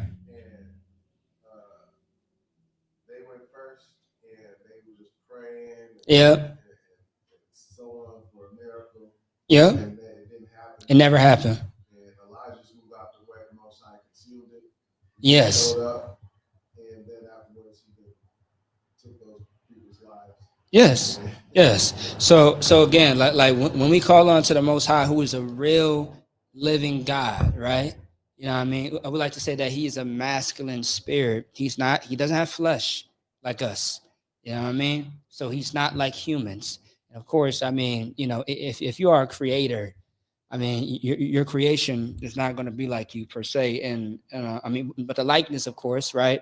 We are made in the Most High's image, but it doesn't mean how he is per se. But more or less, I mean, Elijah called on the Most High, and the Most High showed up. You know what I mean? And the other nations called on to their God, and they did not show up because their God is not real. They're like a lot of people's God is there. It's very emotional attachment. It's more of this lust, this idea, but that thing that they pray to and serve and worship is not there. It's not real. It's all in their mind. It's based off of their desires, and that's why too. I hate I hate when people in the world, right? I just always hate this saying that, you know, well, that's not my God. My God don't do this. My God don't do that. That's because you make up your God. You created your God. How the hell can you say that you believe in God when you are the God yourself? You made yourself to be God, right? Or you created this God, this image of God to yourself. Well, according to my God, you know, I can be a homosexual. I can be a carpet muncher, right? Stupid as hell. I'm a man. I can like men. Like people say this, like God doesn't, I mean, only God can judge me. Well, what does God say about you being a drug addict? What does he say about you being an alcoholic? What does he say about you liking little children at your big grown ass age, right? What does God say about you scheming and robbing and you know, having unlawful sex? What does your God say about that? So you telling me that your God allows you to snort coke? God damn. That's one hell of a God.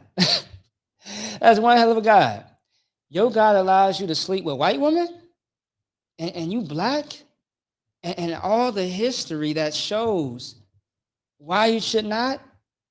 Well, you know, white people didn't change and white people that, and you know, they're not all the same. And I hear you. I absolutely hear what you're saying. I got you. Okay. I guess Susan is different than, you know, Becky over there. I guess I got you. Jonathan and Tanner, it's not like the white people from years ago. All right. I mean, I believe the Bible does say you cannot make straight what is crooked, and those people are crooked. The Most High made a vessel of honor and dishonor, and they are the ones that are dishonorable, and they are not the Most High's people, of course. How the other nations are set up is exactly how the Most High wanted them to be. So once again, if you think that our oppressor has a change of heart, you are sadly mistaken, and you are going to find out the hard way. And I would love if that never does happen, but some people just have to learn the hard way in order to understand better. And some people find out through death, which is very terrible, right? But let's move on real quick. I want to go back to 14 again.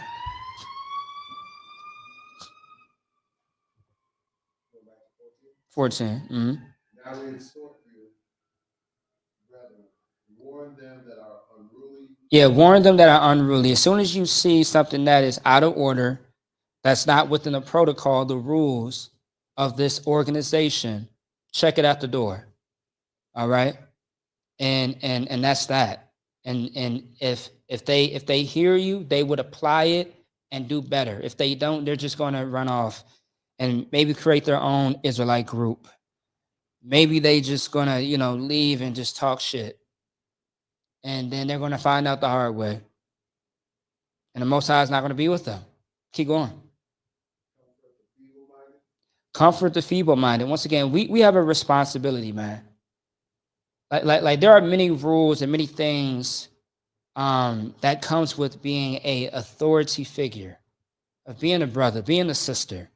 We have to actually look out for each other. Some people may think like, damn, like, bro, like you just on my back, like you all in my business. I mean, it may seem like that sometimes, but look, I'm looking out for you. All right? In a moment that you think that someone is doing too much, just have a conversation with that person and talk it out, see what it is and what it's not. All you got to do, instead of having this idea about somebody, just have a conversation. Be a man, be a woman, and just simply have a conversation and get some understanding. Maybe your way of thinking about a situation is wrong. Maybe that brother or sister, when they said X, Y, and Z, you took it this way. Maybe they really meant it that way. But how would you know? You will have to go talk to that person. Because if you don't talk to that person, you start to have ideas in your head. You start to have thoughts. And then that's when Satan comes in and plays in your head and have you thinking that, oh, that nigga don't like you. That nigga really just, trying to take your spot. Or that sister really, just don't care about you, or whatever is in your mind. And it's not that. Nine times out of 10, that's really not the case. But how would you know?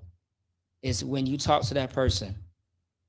Like, trust me, I didn't have situations with brothers where, I hear something and it sounds a little crazy at first.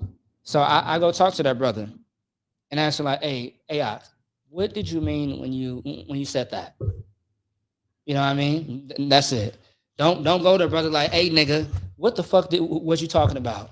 Nigga, do you know who the fuck you talking to? Like, you should never do no dumb shit like that.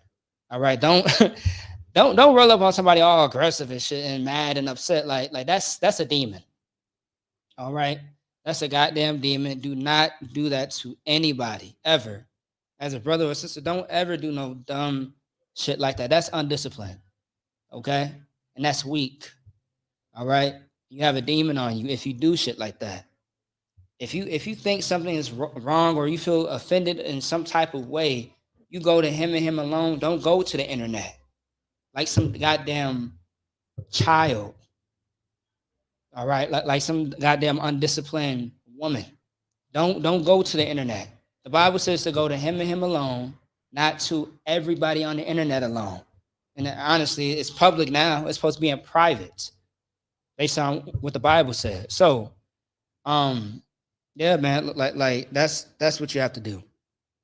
Just simply, we was talking the other day, and it was just something that you said to me. It just I wasn't sure, what you meant by that. Can you please explain that to me? I was offended. It kind of offended me. I just wanted to come talk to you and just to figure out what was going on that day, right? And the brother would tell you, oh no, brother, I didn't mean no ill will. I do apologize. I'm Salaki, I didn't mean to offend you. What I meant by this is blah, blah, blah, right? Or, hey, brother, the reason why I said this is because of this, that, and the third. And then based on how that conversation goes, if the brother apologized to you, which he has to do right away, right? If you are offended and that person did not, mean anything by it, you offended, my apologies, brother, Salakia. If you don't hear Salakia, which means forgive me or excuse me in Hebrew, then okay, after that conversation, all right, brother, no sweat. You know what? I'll see you in council. And that's it. Ain't no fighting. There's no arguing, nothing. And counsel is that thing that helps a situation. It's that very thing that makes y'all brothers again. All right. It's the thing that makes y'all tighter and stronger again as brothers. Some people are so scared of counsel that they want to try to fight their way out of it and try to persuade the person on how they really are not offended, that they're being emotional. You got to watch out for that. You got to be very careful with certain people who are afraid of counsel. You know what I mean?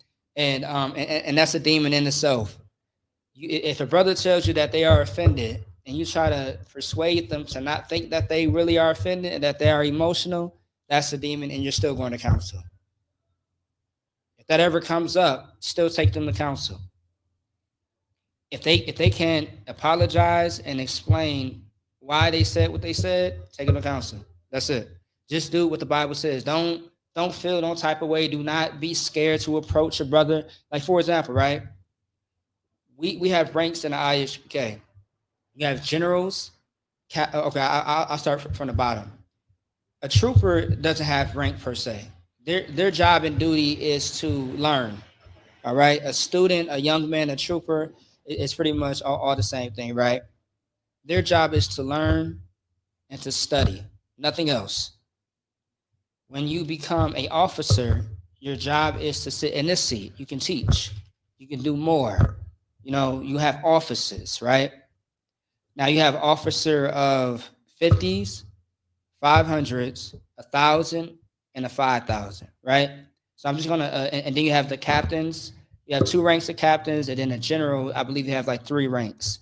But I'm just gonna start off with the officers, right? Let's say that you have an officer of 50 and an officer of 500, and they have some type of disagreement. The officer of 50 is offended by the officer of 500 based on something that he said or he did. Now, as an officer of 50, the 500 outranks you. But if you are offended, don't worry about that damn rank, all right?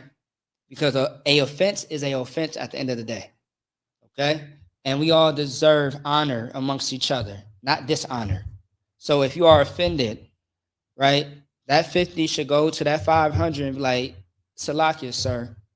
Hey, you know, it was something that you know, we was talking about the other day, and something that you said kind of offended me. What that officer 500 who's over that 50 should say is, Salakia, I apologize. I'm sorry. That is something that should come out of that man's mouth. And then he has gained a brother. This 500 heard this 50 say that he was offended and he apologized. Now they gained each other. Now they have an understanding. Now they move on and they know what to do, what not to do, and never let that shit happen again. Okay? Now, if it continues to happen, then that person, you know, really doesn't give a fuck about that brother. That's abuse. Okay? That's not brotherly at all. That's unruly, right? Now, if that brother doesn't say, I apologize, then that's the council. It has to be, that matter has to be judged by the generals or captains above you. All right? By true judges that judge all matters to see who was in the wrong and who was in the right in that situation. And no matter what happens in that council, what should happen at the end is y'all are brothers. There's no ill will. There's no side-eyeing each other. There's no malice. You know what I mean? And another thing, not everybody in the ISUPK, or just, I wouldn't even say in the ISUPK, right? Everybody in life, you are not always going to be the best of friends with. And that's understandable. Everybody has their own personality, you know, their own vibe, their own spirit and stuff like that. One thing that we have to do is absolutely love each other, love one another. That's something that we have to do. It's not a choice. It's something that we have to do. It's an order, right? It's not an option, it's an order. But do you have to be the best of friends with everybody in the school, outside of the school? No. You know what I mean? Absolutely not.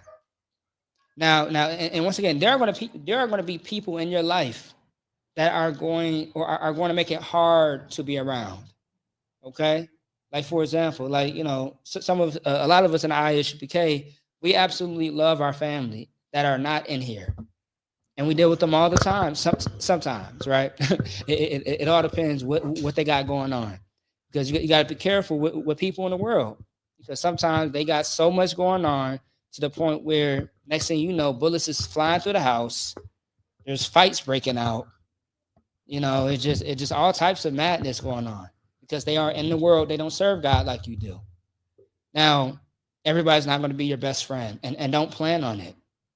But at the end of the day, do right by them because of what the scripture says. Have brotherhood for everybody. That's why Christ had checked the disciples at one time, because he said honor all men. And the reason why he said to honor all men is because the disciples were only really dealing with each other amongst themselves, which is not the spirit of the Most High at all. Okay, like we even acknowledge our enemies.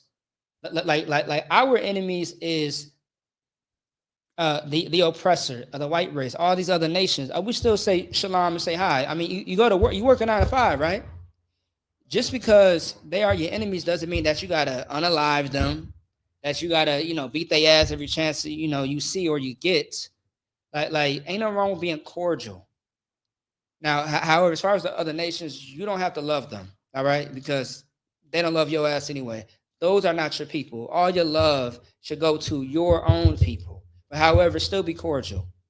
All right? Still be cordial. And when it comes to your people, still be cordial if y'all don't see eye to eye to every single thing. But at the end of the day, just recognize that that's still your brother. All right? That's still your brother. Show them some type of love and no hatred. Don't have any hate in your heart for any Black, Hispanic, and Native Indian. What you should have hate for is the thing that they are doing that's unlawful. That's different. I tell my brothers and sisters all the time in the world, as far as my actual siblings, and I tell my people I used to go to school with or just knew in that neighborhood that I love you to death, but I mean, goddamn, like all that weed, man, is just it's terrible. It's gonna kill you. You know what I mean? All them drugs you're doing, all these women and men that you laying around with, it's just gonna it's gonna be the death of you. You know what I mean? I wish you would stop doing it. They always tell me, yeah, I know, man. Like, it's just, I'm just going through this, I'm going through that, blah, blah, blah. It's always excuses. But, I still check in with everybody. I do a wellness check with any and everybody. You know what I mean? Just to see how they doing. But I hate what they're doing, but I don't hate them. Because just like them, that was me at one point in time. I wasn't always serving the Lord. You know what I mean? Now, I came into the ISUPK at the age of 16. So what was I doing before the age of 16? I wasn't serving the Lord, so I was in sin. I was committing sin, whatever the hell that was. I mean, being 16, coming to the truth, it's like I can't even remember life before that. You know what I mean? Because that's the old me. But I'll tell you this. I wasn't doing drugs. I never smoked a day in my life. I wasn't popping whores and just, I don't know. I wasn't doing what most people would deem as evil. But at the same time, I should have still been in the grave like many of us. Why is that? Because I wasn't keeping the laws. I wasn't supporting and helping my people, my nation. So, I mean, it was only right that I should have been laid down in the ground just like everybody else. All right, so I'll get off of that real quick. Let's, goddamn, I wish we had a little bit more time, but it's cool. Let me see. Let's keep going, if you don't mind. After the feeble-minded in verse 14.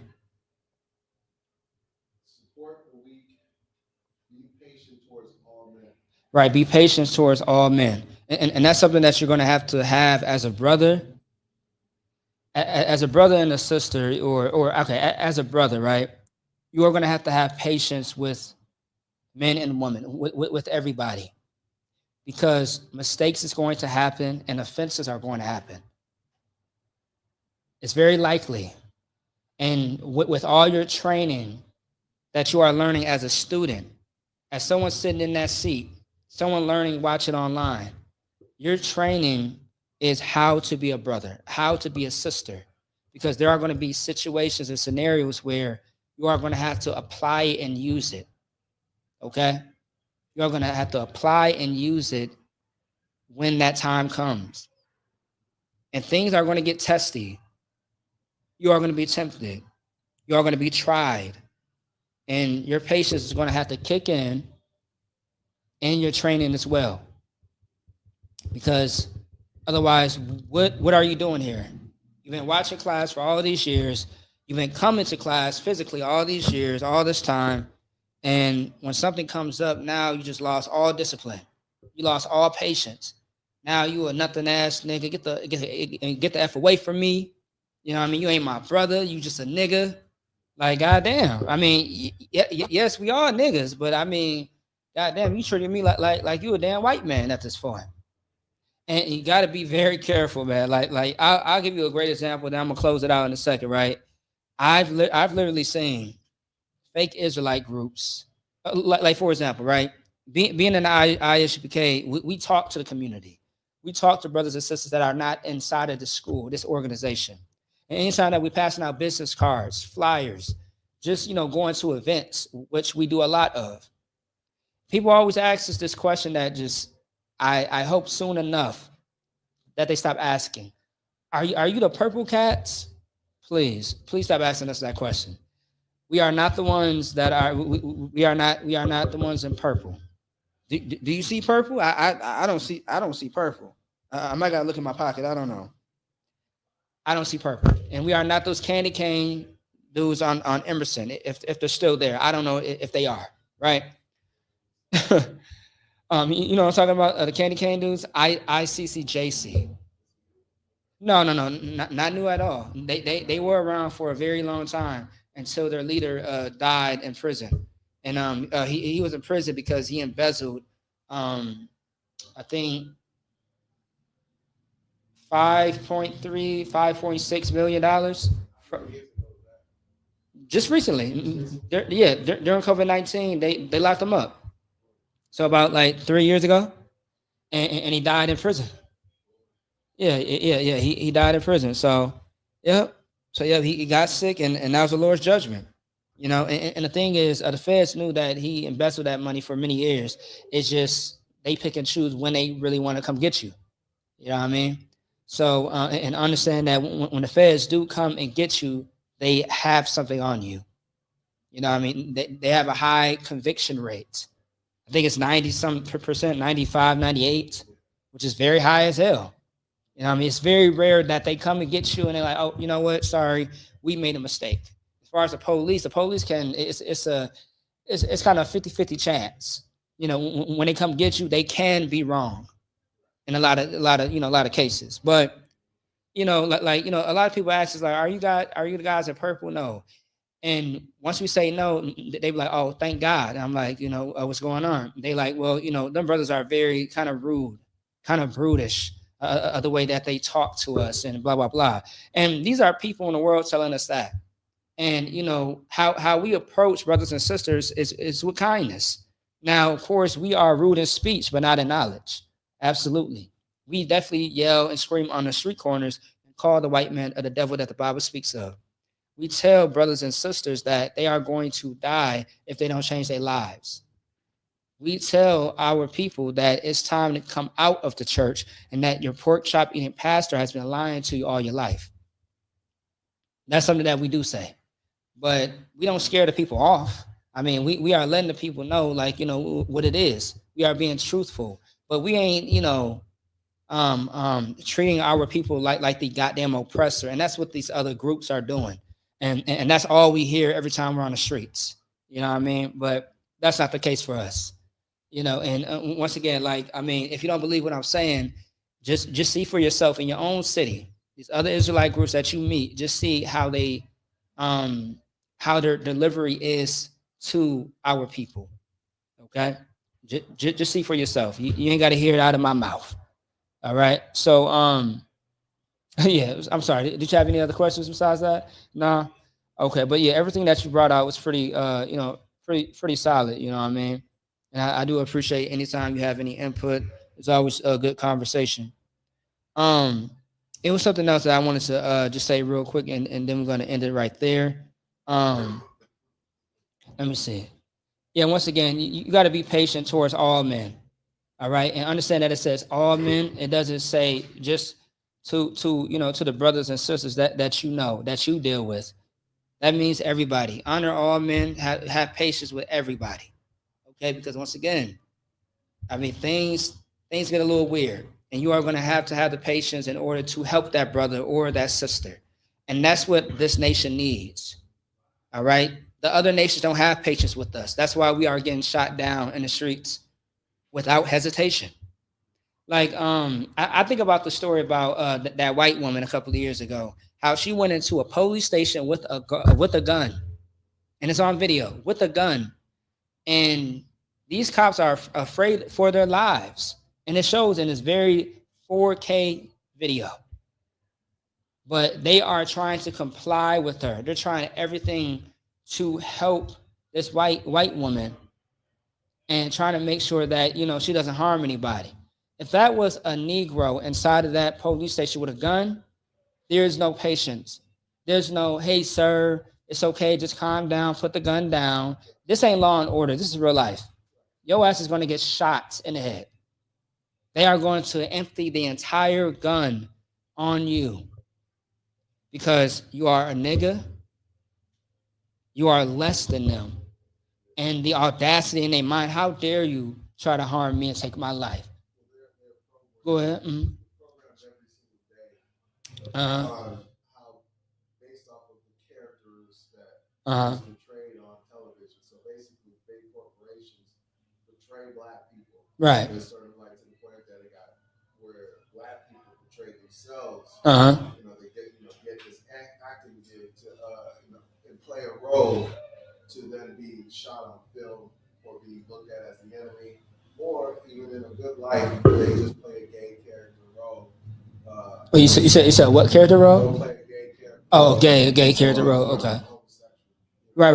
I got you. Mm-hmm. On television to portray this is what the black experience is. Mm-hmm. And so when other nations look at it across the world and they listen to the music that's basically funded by these other nations, they think this is the black community. And black people also think that this is the black community, right? This is Israel is, the Bible is the only one that's saying this is not what the black community is. Right. This is not the laws, statutes, and commandments, and I give it to you. Right. What you're doing is basically something completely off another nation, right? And so, yeah, these. I was looking at a video the other day. This couple had took compilations of I guess what you call them, the footages from police officers. Yeah. As far as the body cam footage. Yeah, the body cam footage. They're going viral on Instagram. They said this is fake. This is fake because you're seeing the same actors and the same one playing different roles. And it was funny because I seen one the other day where it was a woman getting arrested because she was a black woman who was getting arrested by some white officer because she writes the officer a parking ticket. And so he goes ballistic or whatever. And they proved that to be fake. But what also just came out just like a week ago was that this used to be a website called 4chan that. You said Fortune? 4chan. So okay. It's kind of like a blog that's kind of adjacent to like Asian, Japanese culture. So okay. What is a blog or a forum where people come on and they just type in whatever crap they want. And they was letting that loose, but they kind of crunched it down, but they left off. You go on 4chan if you're being, if you know that you can't post it anywhere else, like if you post it on YouTube, Facebook. It'll be banned and all that. Right. 4chan, they got a collection. They basically took all the racist accounts or what seems like white supremacy, national accounts, and they tracked all the IPs to that, and they all went to Israel. So what Israel is doing is, I would say Israel is doing, and what they are seeing is somebody's from a certain nation is creating almost like a propaganda or whatever case may be, like a forum for white nationals to come in, or people that have that kind of mindset to come in, to group together, Mhm. then meet on the weekend so they can they'll learn how to, you know, Right. plan to go in the woods, whatever the case may be, to you know, Mhm. to kind of have that camaraderie over Right. not gang pop, but camaraderie over the bigotry, right? Right. So, and I'm not saying that, you know, none of that stuff is not like, Mhm. a lot of that stuff is actually natural. A lot of the racism we see is real, but the other there is a portion where people are actually putting money in just so they can get the optics out. Mhm. That look, this is a lot more racist as it seems. Mhm. To either encourage other people to kind of Yeah. go with the narrative that like Yeah. a lot more Americans actually are more, you know, feel this way Mhm. that we think.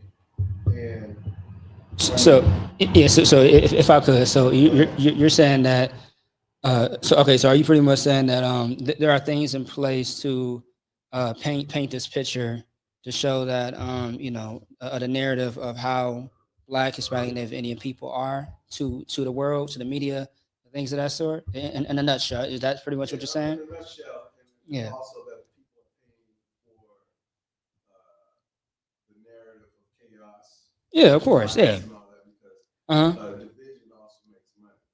Yeah, it does. Yeah. Now, of course, I mean that's very true. But what's also true as well is that you know, I mean, it's very clear cut that you know this oppressor doesn't give a damn about us anyway, or I should say oppressors, meaning of the people that's outside of you know Black, Hispanic, and Native Indians. They absolutely hate us as a whole. But it's always been like that, even before there was a such thing as media. If we go into the Bible and just see throughout history, there was always some type of hatred towards us. You know what I mean? So, but what I was really going into was just more of how the oppressors have more um they have more of how do you say it? Damn, I just had it in my head. They have more respect for anybody else that is not us. All right. So I mean, at the end of the day, there's always going to be what is called perpetual hatred.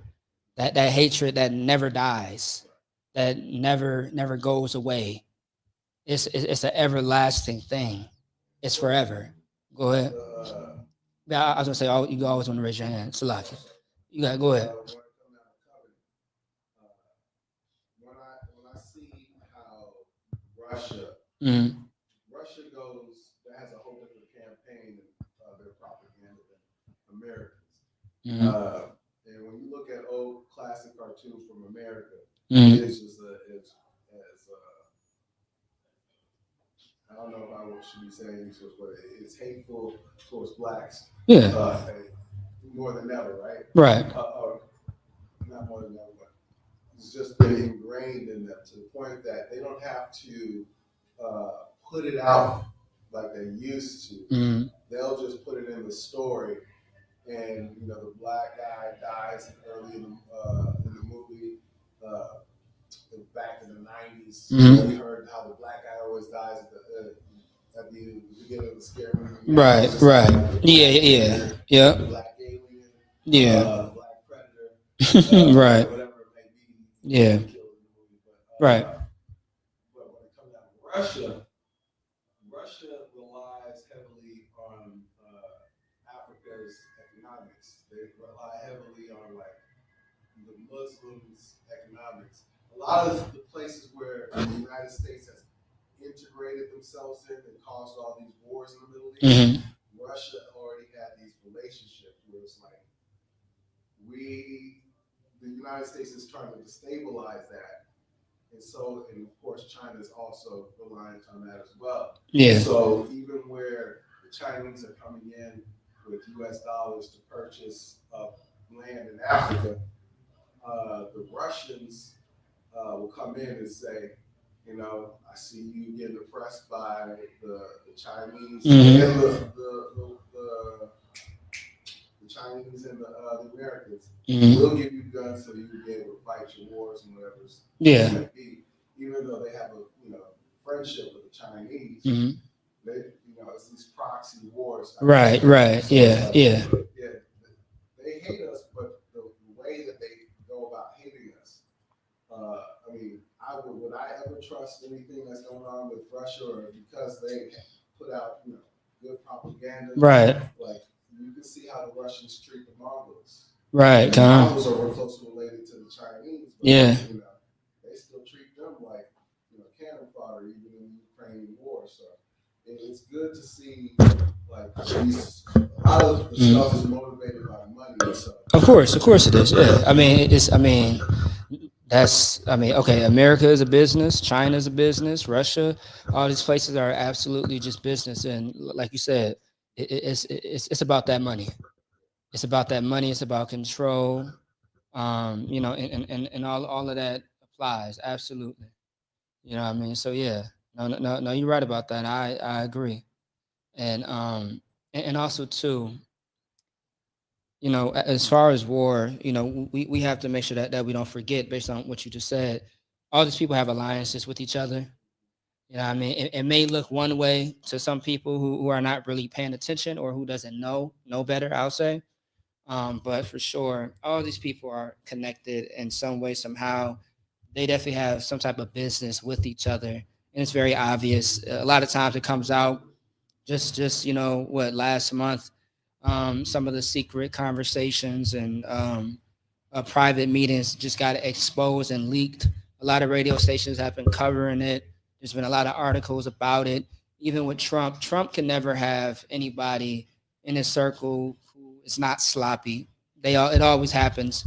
But if people really are not paying attention, at the end of the day, they are all in cahoots with each other. They have some type of relationship. And what's really important is that it's really all connected in the point of destroying and keeping us enslaved and keeping us at the bottom so they can always be at the top and rule. And that's really what it all comes down to. And that's really the purpose. Our job in ISUPK is to get our people to be at the top, so that way our enemies can stop creating havoc, and we can get back to making sure this place, this earth, runs how it's supposed to, which is in righteousness. Because once the kingdom comes, there's not going to be what's going on right now. War is going to be a joke. Why the hell are we going to war when we all are on one accord, as far as keeping things in order and decency? Like what's the point of going to war?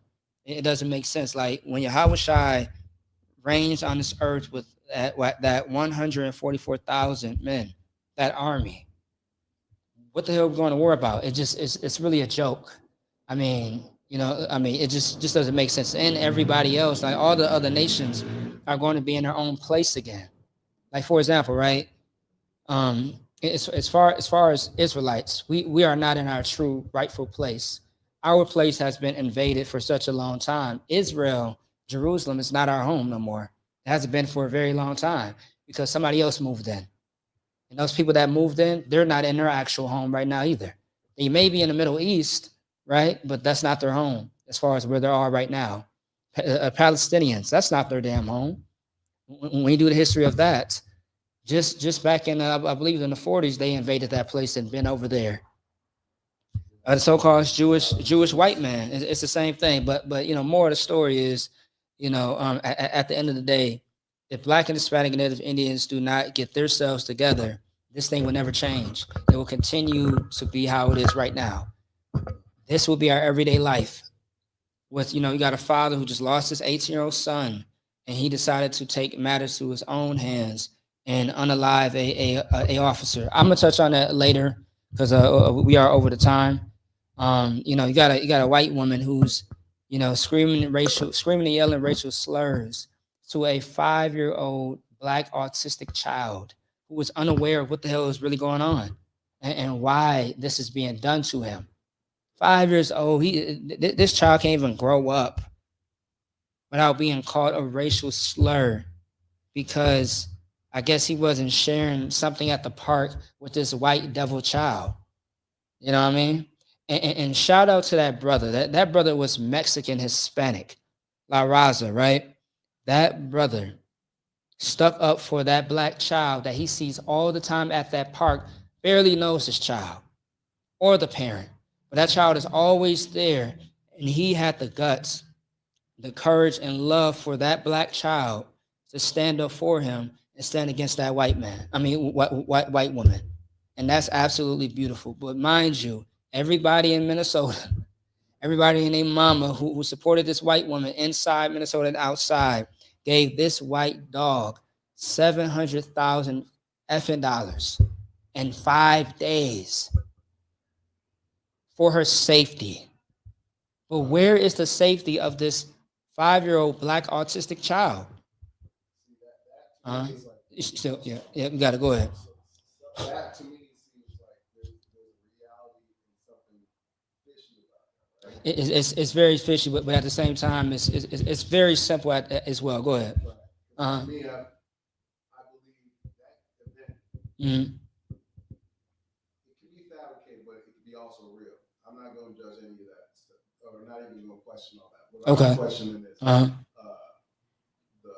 money, right? Mm-hmm. Somebody can come in, anybody. Let's just say, because Russia does this, right? You know how they talk about fake news in Russia's, buying, the Russian agents, blah blah blah. Yeah. They know that there's some truth to it, and they know that they can use that and continue on with the lie. Mm-hmm. Because Russia does come in a lot of times. And put stuff in our news, Right. Just to go, they'll go hang them man, just so that they know you're going to blame a group and it's Yeah. time. Yeah. Somebody can come in and drop this amount of money, Right. So, and then make it blow up. Now we're looking at how much money that person makes, regardless, because of the society that the United States has curated. Yeah. That it almost makes it impossible for it to I guess, sustain itself after it's collapsed. Because what I see is the United States is obviously on economically, they're on a collapse. Right. They're going to probably depreciate it about. Right. I'm not going to get into all that. But, Yeah. You got to go ahead. It looks like what white people are trying to. They know they're gonna have to pay a lot that debt back, right? Those trillions of dollars that they gotta pay out. Right. Trump is in there to say, look, we're gonna have to do the monetary policies that works in the benefit for us, because I'm not about to collapse America. We're just gonna have to put people into servitude. And what it seems like they're going to try to create a reason to put black people back into servitude again. Meanwhile, the Chinese seem like they're doing pretty well to put some other people into servitude. Well, I mean, I was going to say, you do realize that is going to happen. I mean, have you heard the story about just recently how Trump is going to be sending people who commit crimes into the El Salvadorian prison? And you got to ask yourself, why is that, right? Why is that? Why is he not sending them anywhere else in America? Because with America's prisons, also too, America's prisons is not owned by Americans at all, right? It's like for example, like if you go to prison, go to jail in America, there's somebody else elsewhere that controls that prison, if that makes sense, right? So in El Salvador, the prisons out there are not monitored, they're not controlled the way it is in America, if that makes sense. So anything can go over there. Now you have some type of you have rules over here in American prisons, but over there, anything can happen, anything can go. There are no rules over there, right? So that's why it's happening. So if you get sent over there, I mean, you might as well just, I mean, your family might as well just say shalom to you, because I mean, there's nothing that you're gonna know about that man that leaves this country. You know what I mean? But yeah, it's a lot. But I mean, surely, slowly but surely, all the things that you're talking about is happening right now, and it's going to continue. You know, their currency is probably in El Salvador doesn't compare to the U.S. dollar, so they put you Right. back over there. Mhm. You know, call you a criminal, and now the only thing you can do is work for pennies, the crazy amount of pennies on the dollar, just to put like tags on the T-shirt. Yeah. And they'll do it. And Right. that's one thing I noticed with just Europeans in general. You can be friends with a European. They will drive the distance Mhm. to go get the cheap labor than to give you $1 at a fair price. Right. So I'm sorry. So you're saying all that to say what exactly? What was I saying? We were talking about. Mhm. Well, I was talking about propaganda. Okay. And whatnot. Yeah, because I do want us to wrap this up, though. Let's wrap it up. No, you good though. Don't sweat it. No, it's all good though. I mean, we're definitely having some good conversation. You know what I mean? So no, I got you on that. But now with that being said though, next week I really want to get into something a little different. But you reminded me something that we should talk about next week, and I'll just mention it next week. But I already have it in my head, and I'm gonna go over that as far as the brother Peter. Remember we was talking about that earlier. As far as Peter, that's a really good lesson. As far as the vision that he had, it's a big misconception with that story, that people get so lost that they don't know what the hell it's talking about. That's why these classes are very, very important, to really get understanding and context of everything is very, very important. And people get lost in the sauce when they truly don't know what they are reading, what they are studying. So long story short, we can get into that next week. But otherwise, with that being said, Salakia, I do want to grab this freestyle real quick, where it says Romans chapter 10, verse 2. For I bear them record that they have a zeal of God, but not according to knowledge. The reason why I want to bring this out is because the brother had a very great point as far as and we were talking about how there are people who are Christian that doesn't know that they are Christian. Like they live a life. It's very funny. They live a life not knowing that they are just indoctrinated, and that they are dealing with an identity crisis, meaning that they are just a homeborn slave. They have Stockholm syndrome, and they just don't know it. You know what I mean? Now the thing, one second. Now the thing is, we may, as Black and Hispanic and Native Indian people, we are very zealous. We are people that want to, we are people that are very spiritual. Anything that you talk to a Black person about, you ask them, what do they believe in? They'll give you 10 different answers. You're going to hear something about chakras, or however the hell you said, horoscopes, being a Muslim, and Allah, Judaism.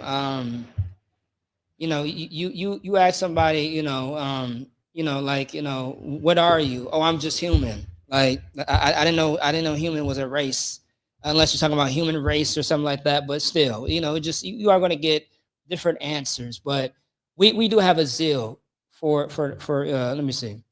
Yeah, we have a zeal of God, but not according to knowledge. Like, we want to be a part of something. We want to believe in something, a higher power or something like that, right? But when it comes down to it, we don't have the knowledge of who the Most High is. That's why in the ISUPK, that's our sole purpose, to reintroduce you and give you the facts of the very thing that you lost, which is your power, your language, your lineage, your culture, all those things. So that way it can wipe away the confusion of who you are, because you live all your life believing that your sole purpose was to be the biggest drug dealer in the world. to be the greatest pastor and preacher of the South, the North, the East. You know, that's not your zeal. That's not what the Most High called you to be. However, the Most High is never slack on his job to introduce you and call you out of the world and to show you what your true purpose is in life. Now, however, you have to, okay, this truth is not for everybody, right? But the Most High will always show you the truth. I'll just say that. The Most High will always show you and introduce it to you. And it's up to you to either listen to that call or not. Because if you don't listen to the call, I mean, hey, it's not going to end well for you. It never does. But if you listen to that call, you would truly start to walk into who you are supposed to be as a man and a woman of the Lord. All right. So I'll just end it at that, and we'll talk after class. All right. All right. So with that being said, I'm going to say Imagine, which means to stand. All right. We are going to get into the security announcements and then one prayer for time's sake. All right. This is the ISUPK security announcements. We are the ISUPK, started out of 1 West 125th Street, Harlem, New York. Rule for new brother and sister. When a new brother or sister comes into the school, they are off limits for 6 months. They are to be saluted only. They are here to shed themselves of the world. If they need transportation, the teacher will arrange it. After 6 months, if a brother or sister has an interest in a particular person, he or she must get permission from the head to speak to a brother or sister. There is another 6 months in which the brother and sister will court each other, right? Court is just another word for saying dating. After this 6 month period, the brother and sister will get permission from the head to marry. And as you know, sex is marriage, ties, which is a commandment. You can find it in Numbers chapter 18, verse 21. Malachi chapter 3, 8 through 10 means 10th in the Hebrew, Ma'ashera. 10% of every penny of any increase the Lord gives you, gives to the treasury department or teacher. A priest fund. A priest fund, which is a free will offering for a priest, not mandatory, whatsoever amount you would like. Upcoming holy convocations. So a holy convocation or a high holy day is pretty much the Most High's holidays, right? So America, they call it holidays, but in the Bible, we call it high holy days, all right? Which are the feast days and celebration of the Most High, okay?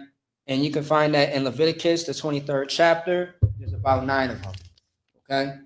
If anyone wants to, Salakia, but the next one is going to be June 8th, which is the Feast of First Fruits, all right? Next month. If anyone wants to be a trooper in the school, they start wearing all black, boot, shirt, pants, headband, and scarf, all right? So with that being said, so I already said Imagine, which means to stand for everyone. Wapanya Hapadam, which means to face the east. Like the scriptures say, anytime that we pray, we have to face the east where Jerusalem is, all right? Okay, so this is the Lord's Prayer in the Hebrew.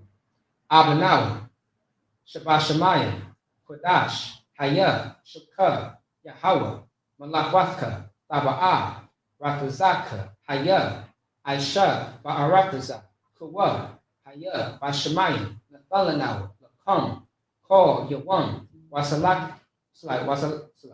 Wasalakanawa, Kabawafnawa, Kasalaknawa, Kabawaf Yanawa, Wala'a, Taba'anawa, Vanasayawan, Abal, Hawashinawa, Mayan, Rai, Kaya, Laka, Hamalakwa, Wa'ala, Wataparaf, La Awalamyam, Aman. So that was the Lord's Prayer in the ancient Paleo Hebrew, all right? If you want to learn more about that, we have Lashawan Kodash, which is the Holy Tongue language class every Friday, okay?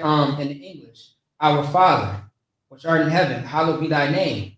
Yahweh, thy kingdom come, thy will be done in earth as it is in heaven. Give us this day our daily bread, and forgive us of our debts as we forgive our debtors. And lead us not into temptation, but deliver us from evil. For thine is the kingdom and the power and the glory forever. So be it. Amen. All right, that's it on that. Sorry. Remind me, actually tomorrow I gotta send you something, okay? As far as the greeting. So Minute Israel, my Shabbat, Imagine, Barak, Yahweh, Ba'ashem, Yahushai, Barak, Atham. All right. Yazmatah, hand to your side. Star to the sister. So star just simply means you can turn towards these chairs right here. Yep. Star to the sisters. All right. Minute Israel, my Shabbat. Imagine, Barak, Yahweh, Shamar, Al, Athah, Ba'ashem, Yahushai, Yazmatah. Class dismissed. All right. All right. Shalom, Israel. And that's not how it should be, man. This scripture that Christ had told his disciples is how you stop crime as a whole. Because when you go to him and him alone, and for you sisters out there who love the beef and who don't like to talk to another woman about, you know, how she, you know, treated you, you sisters need to go to her alone as well. Nobody is holding you accountable for the things that you say you were doing or not doing.